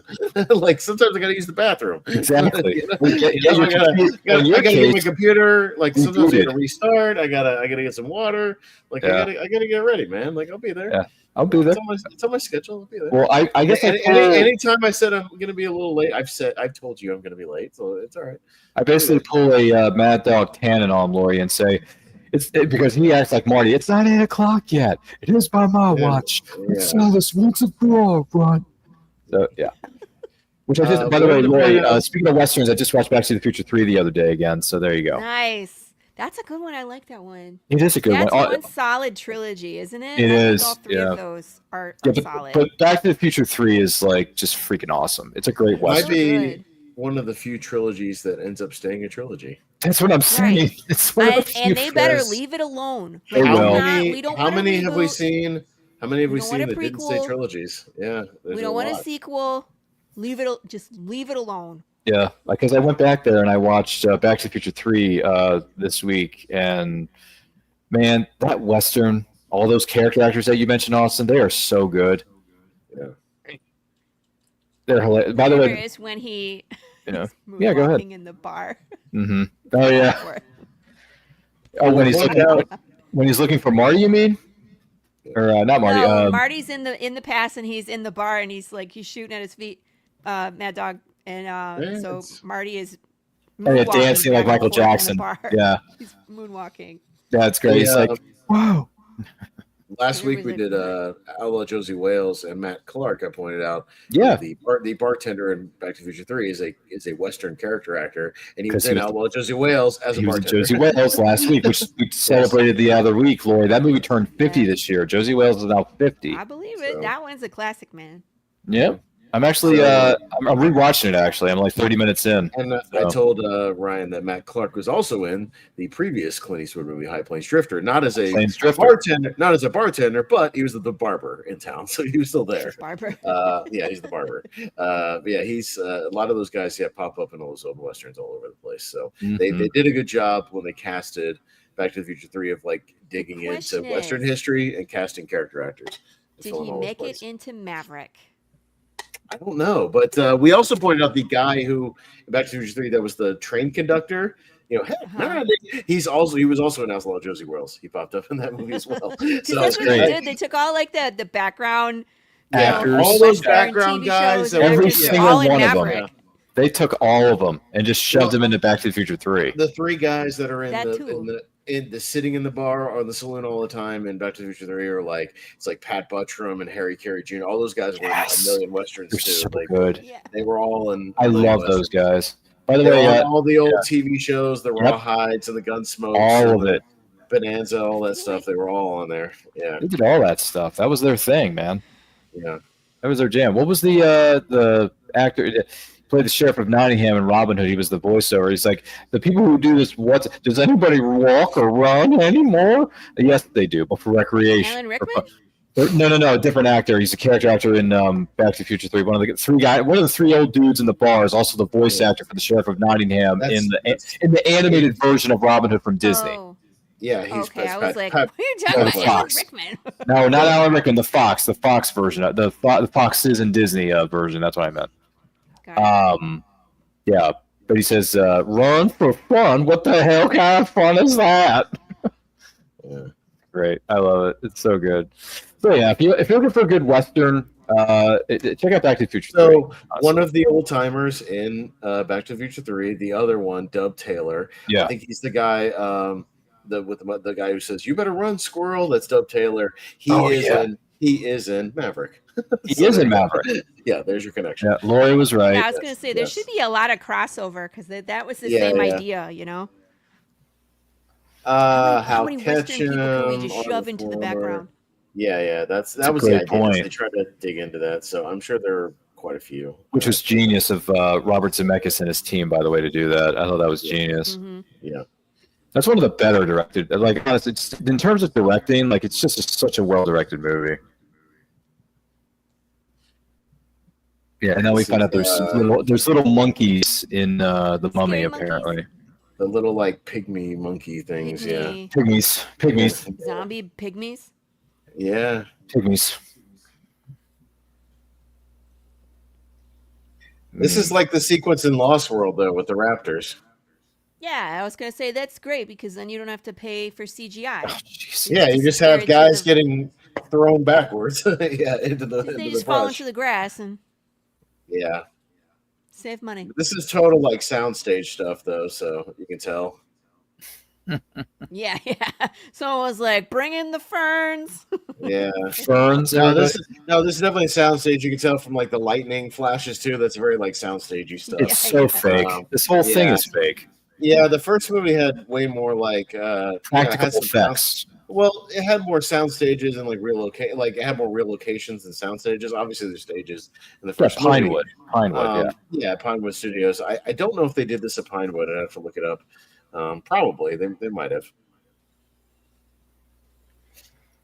Rick and Ardith Bay going to town on these suckers. Hey, on the what do they call it? They're called cannon fodder. It's the Pygmies. I think that's what they're actually called. Pygmies. Yeah. I remember Nick Cage saying that in a Matchstick Man. He's like, with his nervous tics. He's like, pygmies. That's another funny movie. If you've never seen Matchstick Men, Lori, check that one out with Nick Cage. This is Check that one out. It's good. Shepperton Studios in England, so not Pinewood, but Shepperton Studios. There you go. Yeah. Wow, Evie's the whiz with that rifle up there on the mountaintop. My goodness. Yeah, they're both. It's. I will say this. Shout out to they changed composers for this movie because the first one was Jerry Goldsmith. Jerry Goldsmith. This one was Alan Silvestri, though, still very accomplished. Hey, we just talked about him. We talked about Back to the Future 3 a second ago. So yeah, Alan Silvestri, you're the man. Did Back to the Future, Roger Rabbit, Forrest Gump, Predator. We're speaking of Predator. Still a hell of a composer, and the music works here. I still think the music works throughout the whole movie. It's adventurous, right? It's got a bit of a rousing success. Like it's very like kind of adventure. It's very 80s to throw quicksand in there. Quicksand. Hi. Did you say Alan Silvestri did the composer? He was the composer for Predator, the original Predator. Yeah. Oh yeah. Nice. Dude, that is just Alan Silvestri's got and also Alan Silvestri has been living very good with his residuals, I'm sure, of the MCU because he's the guy who did the Avengers music. True. This is the fast cuts we were talking about, by the way. Oh yeah, Did you watch it? Yeah. This fight scene, someone can't fight. Yeah. Someone can't fight. I mean, jeez. He really went to town on his ass. But I will say, one of the things I am willing to watch during spooky season, Lori, is the Predator movie. So I will give you that. The original, the first one? Yeah, I'm talking about Predator, yeah. I like Predator. I actually like the original 3. I like Predator, Predator 2, and Predators. I like all 3. Yeah. I haven't seen anything past the first one, to be honest. Oh, Predator 2 is Predator 2 is underrated. Lori, you're talking to Ryan Knows. With those. Listen, Ryan knows I am the president and CEO of the Predator 2 fan club. So yes, I love Predator 2. Okay, so Predator 2, all right. You got to see Predator 2. It's got Gary Busey at his Gary Buseyness. It's got Danny Glover playing the main character, not a co-lead, but the lead. And then who else is Bill Paxton is in it. Bill Paxton is in this movie. Maria Conchita Alonso. Who's the guy from License to Kill. What's his name? Sanchez. Robert Davi. Robert Davi's in it from Die Hard. Yeah. Mm-hmm. If you think of Predator 2 as a bonkers 90s action movie, you'll have a sequel, but it's awesome. Yeah, check it out. It's on Disney Plus / Hulu. # not a sponsor of this broadcast, but check it out on Hulu, Lori. I'm serious. Check out Predator 2. But don't show it in front of the kids. It is hyper. No, it is hyper rated R. Do not show it to the kids ever. Yeah, watch that on a Lori night, not a family night. Just yes. See, and that's the hard part is I don't hardly get Lori nights. Kids live here. You can't just send them to their rooms and have them just do whatever. I mean, the TV's in the main room, so it's open. Like they can come. There's railing, but they can come out and see. You know what I mean? Because my husband and I have been watching The Boys. Yeah. And we have to wait until they're like asleep in order to watch The Boys because that's. Talk Yeah, about that's hyper violence and violent. nudity and just it's so bad, right? Mhm. So it's like we can't even risk them coming in because you can't pause it because you're gonna pause it at the worst moment and be like, oh, there's genitals on the screen. Oh, okay. Well, yeah, you're right. That's a bit of what do they call that? It's a bit of a conundrum. Yeah. Mm. Uh, just create a separate room for Lori to have Lori nights. Just make up a new room. Yeah, just lock the Honestly, door. get yourself another room. Just lock the door. Watch the movies you can't watch when the kids are in the room. Just watch Predator 2. Just enjoy it. You'll like it. Who knows? You may end up There's enjoying always it. someone that's like, Mom. Yeah. Oh. There go the pygmies. Bye. There go the pygmies. They basically collapse into the water like the guys did in Temple of Doom. Yeah. Basically, Temple of Doom. Remember that? I mean, that was Here comes Yeah. the sun. That was fun. Da-na-na-na. Here comes Let's go, the Alex. sun. Let's. Hey, that's a good song. Thanks for bringing that up. And Ron. It's a good one. OG says, I have finished all the Final Destination movies and I'm waiting for one more. Are they making another one? Probably not. Yes. Yes. I don't Yes. know. They are making another Yeah, FD. Bloodlines was a massive hit for a horror I movie. feel So like they Okay. could just make those forever, right? Final Destination 7 is coming. Absolutely. Yeah. The They could just Bloodlines, switch go out look the it up. actors and still have it. How much? Yeah. How much did Bloodlines bring in? Oh, it made money. Yeah. I want to say it made close to like 200 million or something. It did very well. Jeez. I'll look it up for you, but because those horror movies do not cost a whole lot to make, so it doesn't take a lot for them to be profitable. But yeah, Depends on how much Bloodlines, because we had, CGI. as a Final Destination fan, we waited a long time for that movie. The previous one was in 2011, so it had been a long time since the last Final Destination movie. Let me see. Oh yeah, $50 million budget made $317 million. Yeah, you're getting Final Destination. Yeah, they're 5 gonna to make 7. another one. 100% you will get another one. Yes. With that kind of money, they greenlight Yeah. sequels very quickly. Oh, yes. It's just unfortunate we're not going to see Death make an appearance anymore because the actor passed away. What, Very Tony sad. Todd? Yeah, Tony. Well, Yeah, I thought he was in Bloodlines. Well, he Oh, was, but he yeah. doesn't play Death. He just plays like the guy that keeps showing up. Well, whatever. He plays the Grim Reaper. Brina says, "Poor Rick can't catch a break. Saves his son only to lose his own wife." Yeah. Oh, it was Evie, Yep. Spoiler alert, Lori. Evie dies. I'm watching Kinda. it right with you, dog. yeah. Kinda. Yeah, I know. I'm messing with your head. I would hope if people are watching this with us, they already know this. Like, they're not like coming in this for the first time. Yeah, 2/3 of the way through the movie, Evie kind of dies for a while. So, For a little bit. Just for a hot second. in case anyone's wondering, we are 1 hour, 36 minutes, and 17 seconds into this movie known as The Mummy Returns. Cue it up now. Watch along with us. Comment down below in the chat. And don't forget to like and share with this video specifically with your closest friends. I love he's like, you're strong, you're gonna make it. And she's like, "Ugh." She's like, I don't think so. She's like, I'm pretty sure I'm dead, Rick. Yeah, she's like convulsing. She's like, yeah, I don't think I'm He's gonna like, make it. no, you can't die. No. Who's gonna watch Oh our my child? Oh Who's my gonna do God. the dishes? They killed Evie.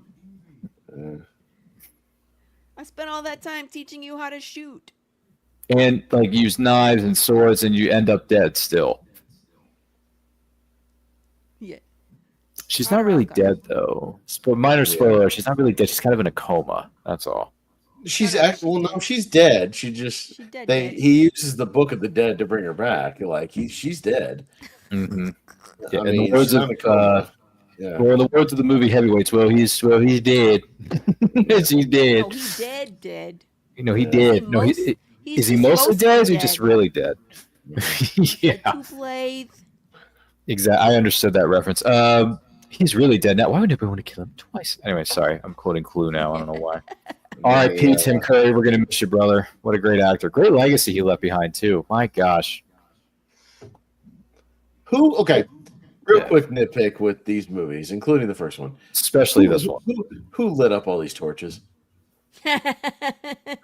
They just turns on with the sun. They're like, Are they like the JFK Memorial, the Eternal Torch? Is that what it burn is? forever? Oh, Yeah. Does anyone else know about this? Oh, Imhotep's powers get taken just by walking through the first Yeah. step But of like, stairs. who got there and lit up all these torches? Shouldn't he There's know nobody better? there. Isn't he like the high priest of blah blah blah? And he was like, "Look at this symbol on the I'm dead. Yeah. No more powers." He's trying to he's trying to go all Magneto on those dishes over there. They got the Nubices taking my powers. Seems he wishes me to fight as a mortal. Arnold Vosloo's been in a lot of stuff over the years. 24, the Darkman sequels, direct-to-DVD sequels. So Hard Target. Hard Target, which, by the way, Hard Target is a Jean-Claude Van Damme movie. I hate Jean-Claude Van Damme. Why do you hate JCVD so much? What did he ever do to you? What did he do? He just blah. Why? He's gross to me. He Okay. overacts. He's always wearing like the weird muscle shirts with like the spaghetti straps.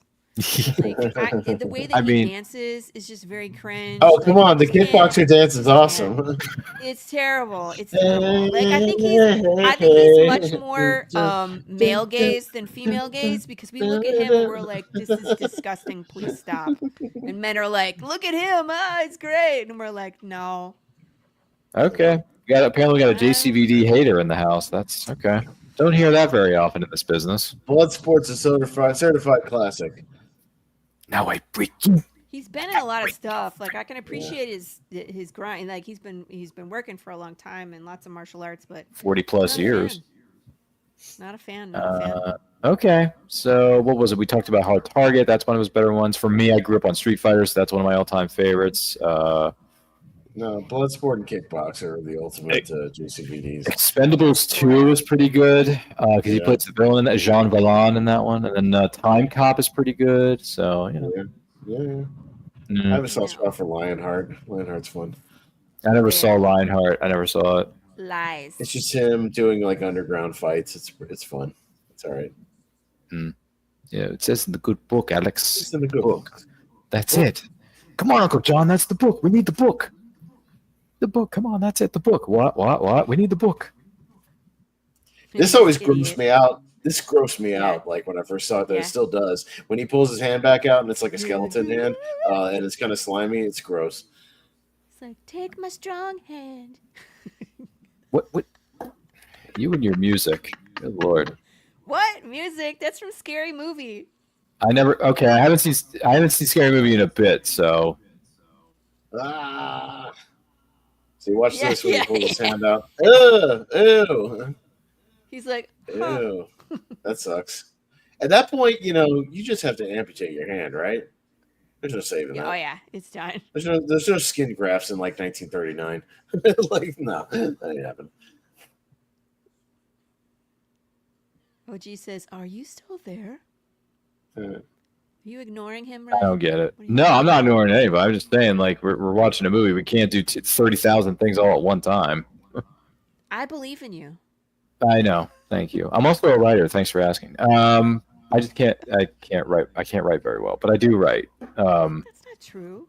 I know. I'm just kidding. I have self-deprecating humor sometimes. I know. I know I shouldn't because people say words have power.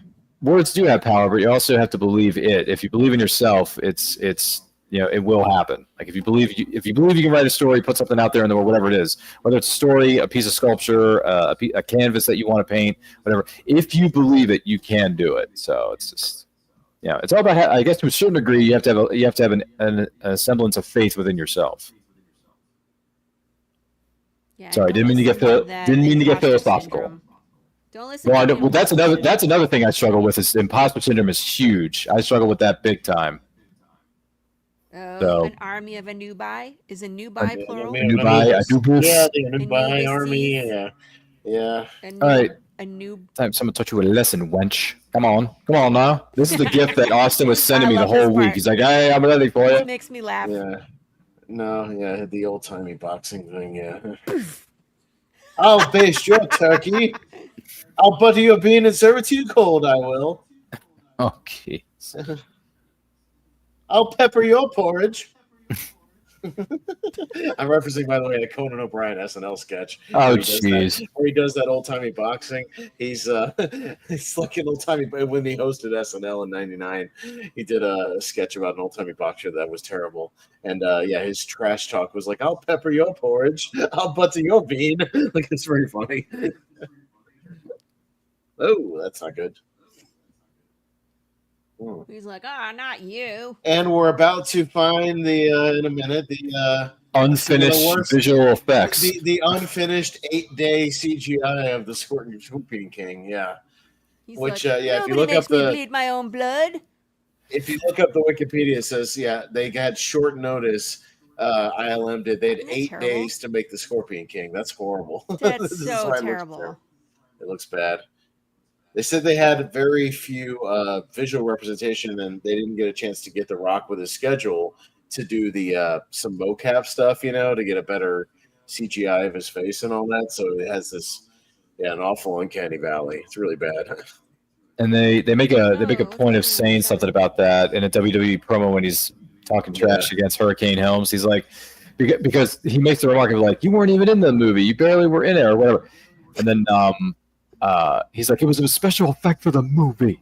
Yeah. Like, yeah, Rock doesn't have any control over that.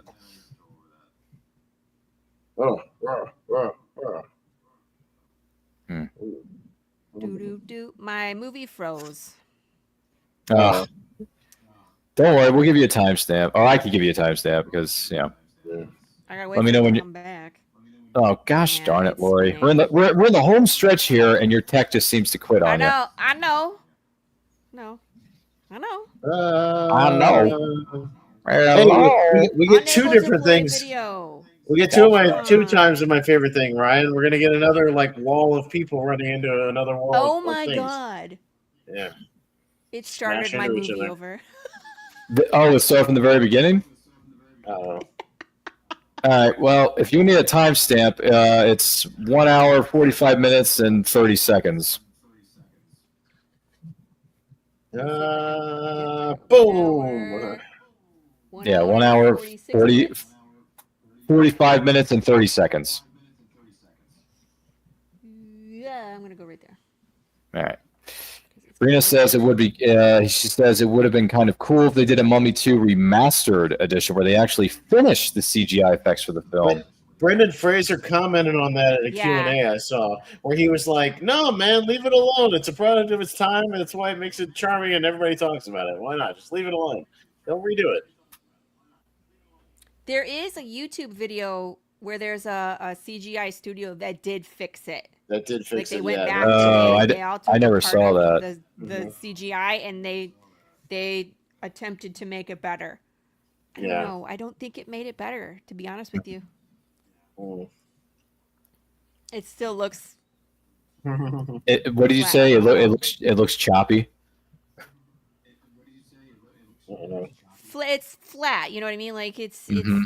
Yeah. you know what I mean? Like it's not. I don't know. It's not. It doesn't look human. His face doesn't look human. It looks like a bird, a stork. Yeah, same Oh. thing happened in the first movie. I know that one. Manifest.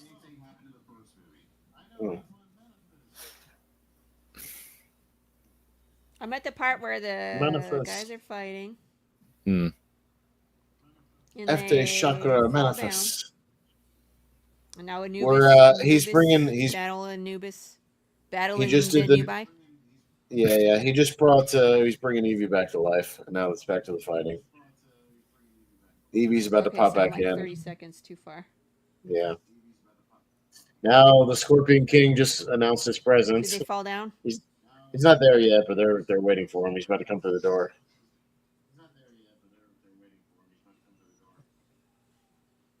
The Anubis army's retreating. Jonathan just got cut. Okay, I think I'm there. Yeah. Uh, And now Evie's back. Pick out somebody your own size. Ooh, this is a fascinating question. Now, granted, this doesn't necessarily have anything to do with the movie, but it does have to do with something that movies have to do in general, which is the marketing of a movie, right? What? So a friend just posed a question. By the way, this is a separate thing, right? This is one of the writers' discords that I'm in. He says, what marketing gets you to buy a book? What about a tool or piece of gear, or what about a lifestyle? Question mark. Interesting. I mean, for me, I know this is an answer to this question, but I'm going to say it's the cover and the synopsis. And I mean, if I find out who the author is later on and what their personality is like, that'll get me to buy their book. Because most 99% of the time, the author who writes a story is passionate about what they do. They're passionate about what they write. If I buy their passion or whatever, like if I buy what they're selling to a degree, I will purchase that book or a comic book, however you want to phrase it, because stories comes in different forms. Lori can point that out. Half of the Parallel being a comic book, not a book with words on a page, but it is a comic book and it's still a story that's being told.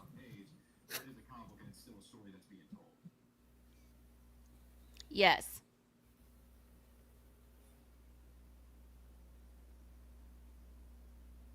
Lies.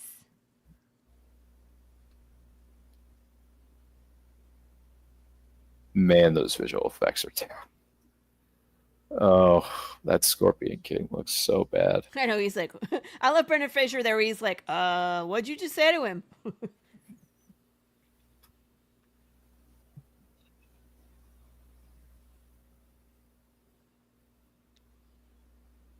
Oh, Evie's back from the dead.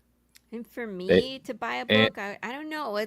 There's so many books out there that a lot of times I'm waiting for like recommendations from other people, like even just on TikTok where they're like, these scary stories messed me up, and then they show them and they give you like a little synopsis about what the book is about. Like I got my husband for Christmas, he said he wanted to read more books, and so I got him a bunch of horror books to read, and I just pulled up recommendations. Like I haven't read them before, but really good recommendations off just the internet. Like what should I read if I need something new, right? So found some really good stuff. Speaking of books, can I show off one of my friend's books? Go ahead, why not? Yes! Our friend Joe, our mutual friend Joe Salazar. Our friend Joe.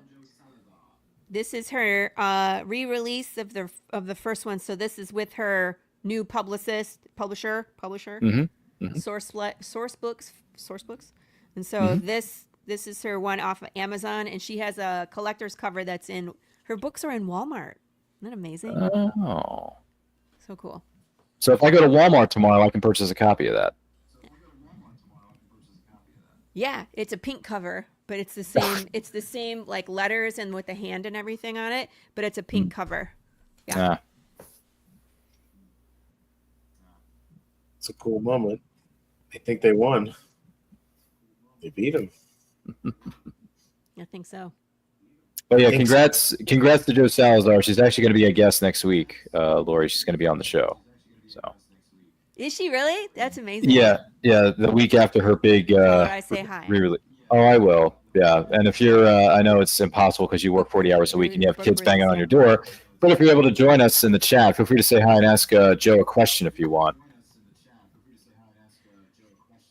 Oh man, God help us! I'm prepping for. I have a Comic-Con next week. Oh, when do you not have a Comic-Con? You're always busy. I'll pop in and say hi, maybe. Oh, he's starting to get it. Oh, the spear And the stick. Ta-ta. Where's the gold stick? It opens up. Turns into this. Jonathan has it. I like how they left him instructions. Yeah. They're like, first you need the symbol, and then you need the stick. The stick extends this way, and then you stab the thing. It's a spear. It opens up into a spear.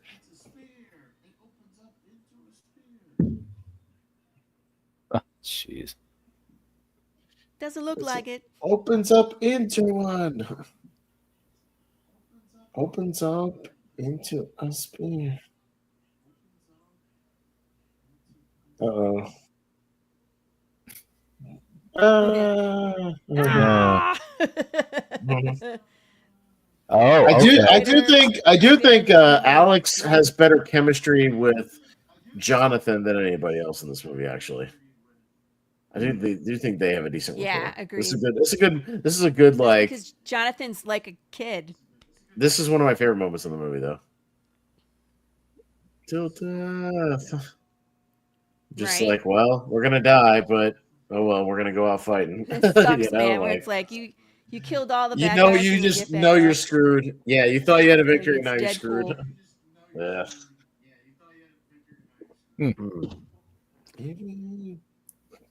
This part of the once again with these shows we like to go off the rails. Lori, one of the responses that people are chiming in with, one person says, people talking about how much they liked a book is what gets me to check out a book. I'll pick up books outside of my usual genre if I see somebody going on about how great it is. I agree. And I always recommend the things that I really enjoy. I'm currently in the cult of Dungeon Crawler Carl. So if you are looking for something new, you want a long going series, and it's there's still 2 more books coming. Incredible series, Dungeon Crawler Carl. Do the audiobook. Nice. Brina says Jonathan and Alex are a fun duo. Agreed. Yeah, agreed. I think they're the best. Like, yeah, I think this little bits at the end where it's Alex and Jonathan, they have the best chemistry out of the combinations of them. Because I don't like the stuff with him and the henchman. I don't think that works like at all. But yeah, they have good chemistry. Yeah. But it's because Jonathan is like a kid. He's like a 2-year-old. But I like Jonathan again a little more in the first movie. I think he has his better moments in the first movie. Yeah. Yeah, they gave him more time. Rick almost goes into the well of the souls. Uh-oh. No. So dramatic. Take your friends with you. Oh. The Anubai just turned into dust. Like, it's in my hair. It's in my mouth. No. Get it off me. Yeah, 9. Nine. And then they do they totally do the Jumanji here. This is Jumanji. Oh yeah, where everything just goes where he says Jumanji, and then they all get sucked back into the board. It's totally Jumanji. Everything gets sucked back in. Yeah, 100%. Man, I haven't heard the name Jumanji in a long time. I mean, in the jungle, you must wait till the dice reach 5 or 8. Funnily enough, a movie that The Rock is in. Well, the new stuff, I'm talking about the original with I'm talking about the OG with Robin Williams. Yeah, I agree with you. The original Jumanji where they all get pulled back into the board. Yeah, this is all that. Yeah, it's like they're still making Jumanjis, and The Rock is in it. Yeah, the new one looks terrible. I have no desire to watch anything past the first one because Robin Williams is irreplaceable. Welcome to the Jungle is fun. The sequel is not good, and then this new one looks awful. It looks awful. New one. There's a trailer out for it. It looks terrible. Yeah, I think it's called the final. What is it called? Like the final level, something like that. I can't remember. Welcome to the Jungle is actually decent. I would. No, it's would recommend that one. Open world.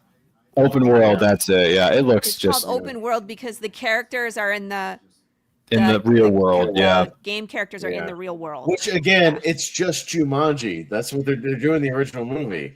When like all the animals and stuff just come into the real world. That's all they're doing. It's going back to that one. It's silly. But the first one with The Rock is clever enough because it's very video gamey. Like it's they put a decent little twist on that with that. But by the way, there's another one of my favorite moments where like Emotep calls out to an ox in the moon. It's like, help me. And she just like nope. Yeah. She just pieces out. Nope. She just leaves. Help me. And she's just like, no. An ox in the moon. Yeah. And then immediately dies. He's just like, screw it. I'm just gonna throw myself into hell or whatever. No, he throws himself into it. He's like, screw it. Yeah, he's like, screw it. I'm already dead. I might as well just let it go. Yeah, I lost. I'm done. Like right here. Yep. He just lets go. He's like, let the well of the souls take me and kill me. And then the next on a moon, I think she either accidentally falls in. Yeah, he just falls. She gets killed on the way out, or she gets eaten by the bugs. That's right. No. I thought she falls into a well of the souls. Oh, the bug. No, she falls into the bugs. Oh, the river of bugs. Yeah, they all.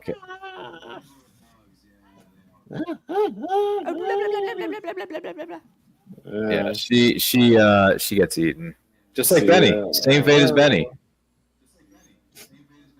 They're good. Pygmies. Don't get pulled in Jumanji. Pygmies. Mm-hmm. That's So fair. in my second book, there is Yeah. a town called Mhm. Santa Claus, Oh, and it jeez. gets destroyed by a huge infestation of blister beetles. Beetles are a real thing, and they're Oh, in they are real. Arizona, and they are real. And what they do is they break their own joints and they bleed caustic blood on you, and you get like hives and boils. And they're toxic. So if you eat them, you can die. But some idiot lights them on fire, and then the whole town goes down. You're either eaten by beetles or you're on fire. So I just I like the good, disgusting bug moments in this. Yeah, I just made the in this mistake show. of Googling this, and it's absolutely Mr. horrifying. Beetle, yeah. Yeah, no. Arizona is like the Australia of United States. They have the stuff that'll just kill you.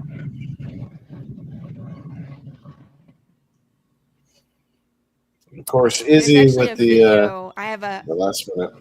yeah. There's Izzy. I have a QR code in my book that will take you to a YouTube video that explains what blister beetles are. Well, Laura, you're a very sick individual. But yeah. Only sometimes. Let me down. Jonathan wants the diamond. That was your life, you idiot. To me, it is.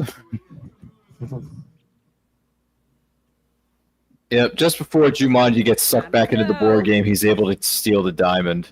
But then I think at the end of the tail end of the movie, Izzy gets it for himself. So. Or no. Him and Jonathan fight over it. They're just fighting over it. Yeah, he's like, that's half mine. Yeah. Yeah. Right.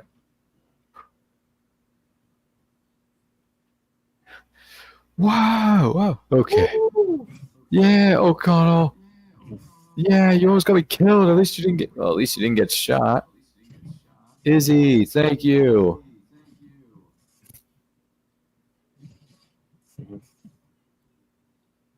He's like, all right, okay, I'm okay with it now. Oh, the usual mummies, pygmies, big bugs. What's bugs? I hate the bugs. Artist Bay goes into the sunset with his crew and his horse. With a lot less of his crew. Yeah, because most of them died, I think. A bunch of the Magi got taken out. There's in like that 12 fight. guys left.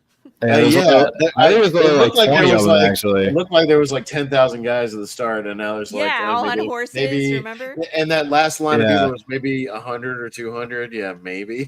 Yeah. In that last line of people. So, yeah, they're going to have to start... beautiful people. They're going to have to start making some Magi sons. They're going to build up their ranks again. Get busy. Yeah.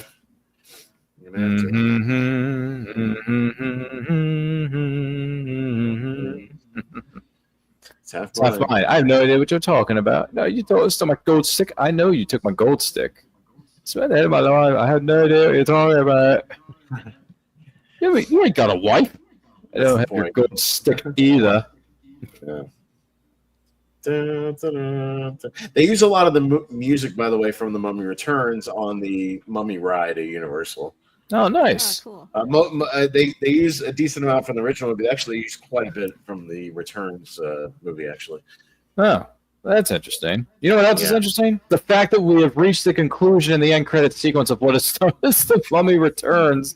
Here in a quote. So I'll go to you first, Austin. Final thoughts. Scale 1 to 10. And if someone wants to know about the craziness that you got going on over there, where can they follow it? Yeah, no, you can mostly find me over on the Movie Hero Network. It's right under my name. We host all kinds of shows all throughout the week. Tournament fights, tier ranker fights, Wheel of Movies, Seen and Heard Trivia. We do a show called Recast. We've recasted The Mummy, by the way, from 1999. We've done that as a recast episode, so you can go find that in our archives. You can mostly find me over there. The Mummy Returns, again, I've talked about some of my little bits. I think the first hour moves along really, really well, and it's pretty great. I think it kind of gets a little sloggy after that until we actually get to the kind of the Scorpion King finale. Again, I just don't think there's as many kind of character moments and little moments where it kind of takes its time to just have those character beats, and it's not as funny. I just don't think the scripting is quite as well, throughout it as far as the interactions and whatnot. Again, we talked about the original movie has the cowboys that are fun, the warden is fun, Benny is fun. Imhotep has a little more dread and a little more horror aspects to him and a little more sense of tension, kind of building up to it. Just doesn't ever feel like they're, our characters are really in danger in this movie, like throughout the whole thing.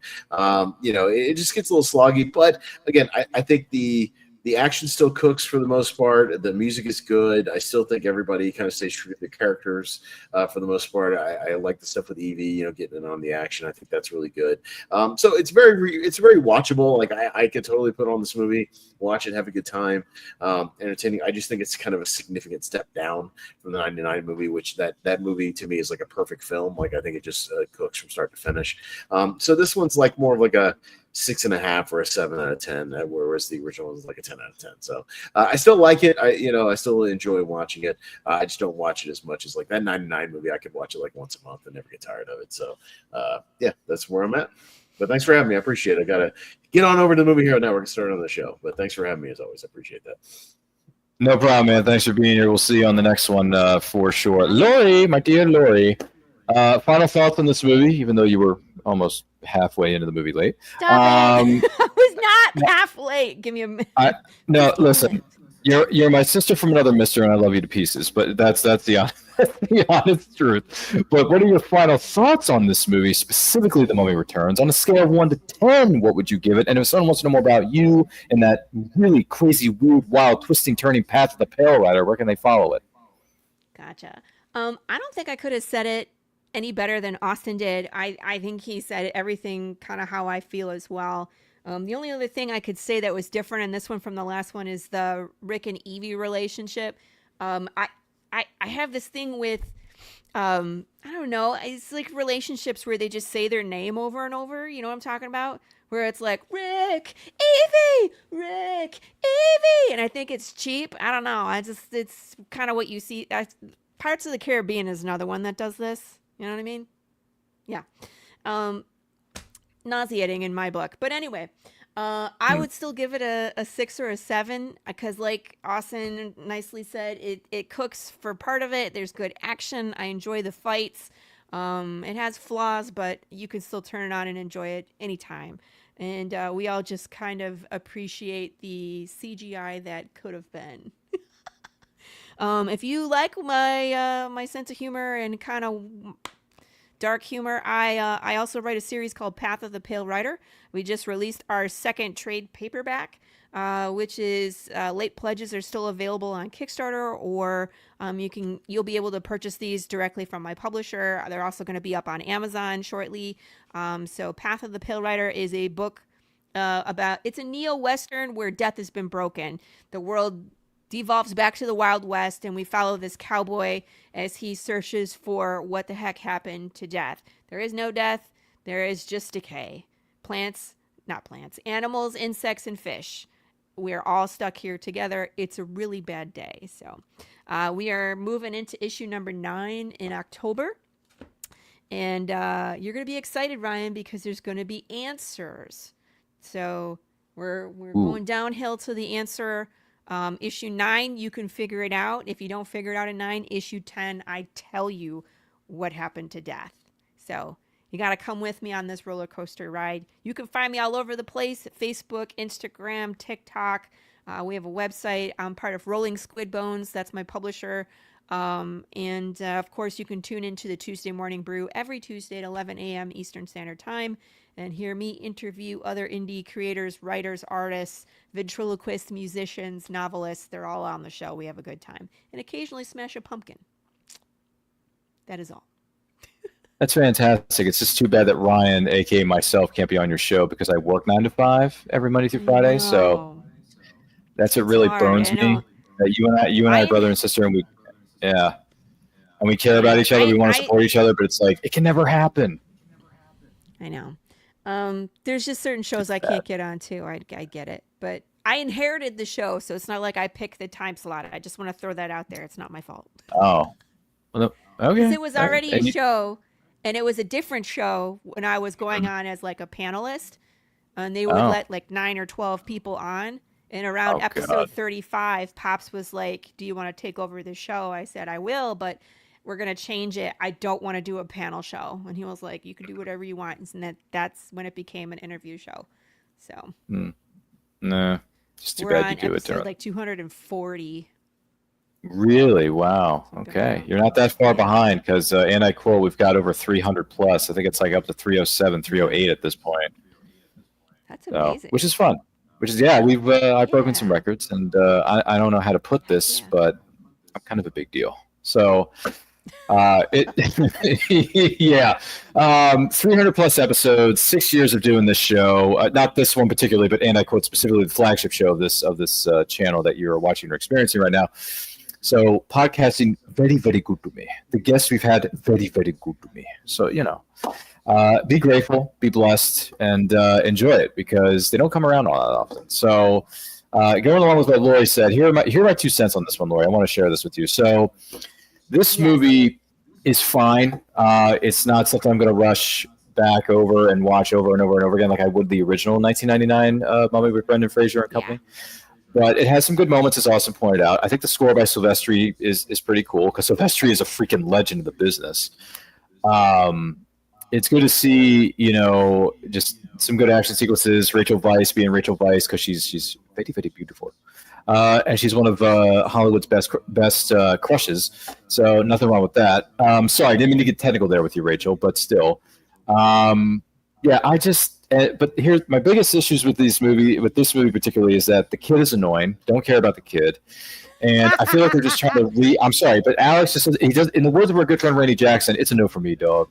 And the plot of this movie is basically a cookie cutter of the first one that they just shoehorn not the anthology, that's a different word, the mythology of the Scorpion King, and then apparently Rachel Weisz in a previous life was sisters or best friends with an Uxana Moon, or they were rival families, and they have I'm not saying it's a cat fight, I'm not saying that because it is a legit combative fight between the two with the size that they use during their battles. It a dog fight because they were wearing nose masks. I don't know. I don't want to say it's a cat fight, and it's not a dog fight. It's not a dog fight. It's not a cat fight. No, I'm sorry. No, it's fine.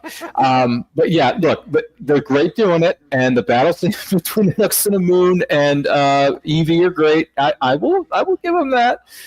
But yeah, this movie is just trying to rehash and trying to recapture the glory that is the original Mummy of 1999. And for me, it just doesn't do it very well. So for me, I like the Mummy. The original is the 99 is a fine adventure movie. I can go back and watch it any place, any day, any time. This one, like we said earlier with our good friend Randy Jackson and Simon, it's a no for me. And it's a no for me, dog. It's a no. So I'm going to give this a 2, if not a 3 out of 10, Lori. I'm going to give it a 2.5, maybe a 3. That's the only reason I'm giving it any pointers here, Lori, to be perfectly honest with you, is because of some of the action sequences. Yes, the scenes between Evie and Uxana Moon are quite pretty, and they're badass. I'm just saying, as a man, and some of the score beats are cool, and them traveling all over the world. I think Egyptian mythology, and I like treasure hunting. I like that kind of stuff. Yeah. Even though this isn't so much a treasure hunt as it is a rescue mission, there's still elements of treasure hunting in it to a little bit of a degree.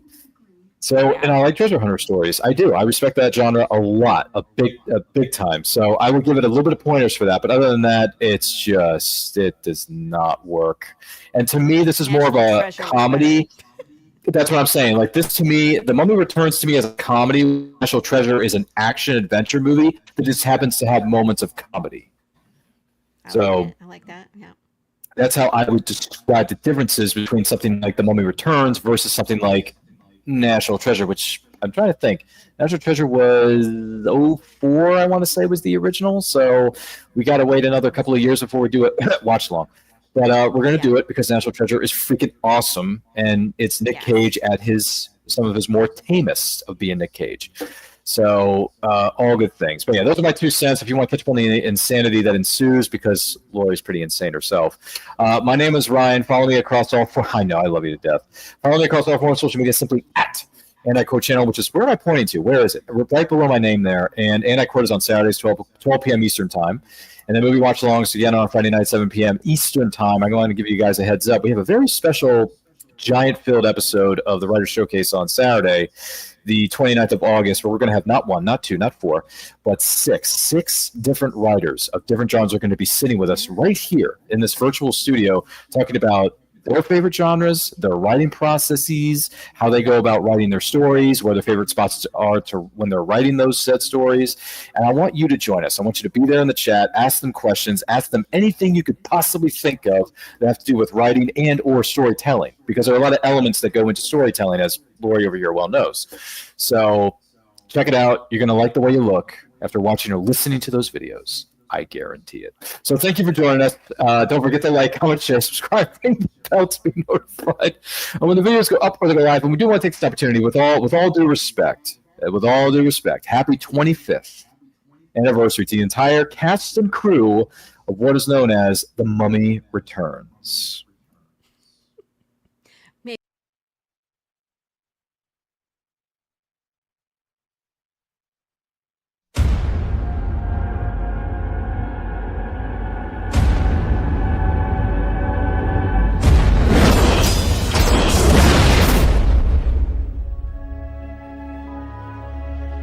A force more powerful than any the world has ever known is about to be unleashed by the two people who should know better.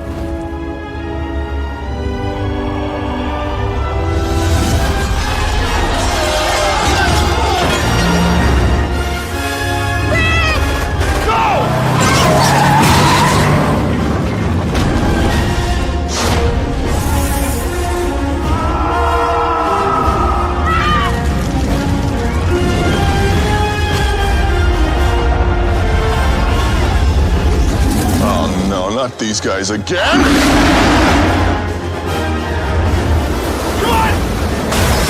Universal Pictures presents Brendan Fraser, Rachel Weisz, John Hannah, Arnold Vosloo, Odette Fair, Patricia Velasquez, introducing Freddie Both and The Rock as the Scorpion King.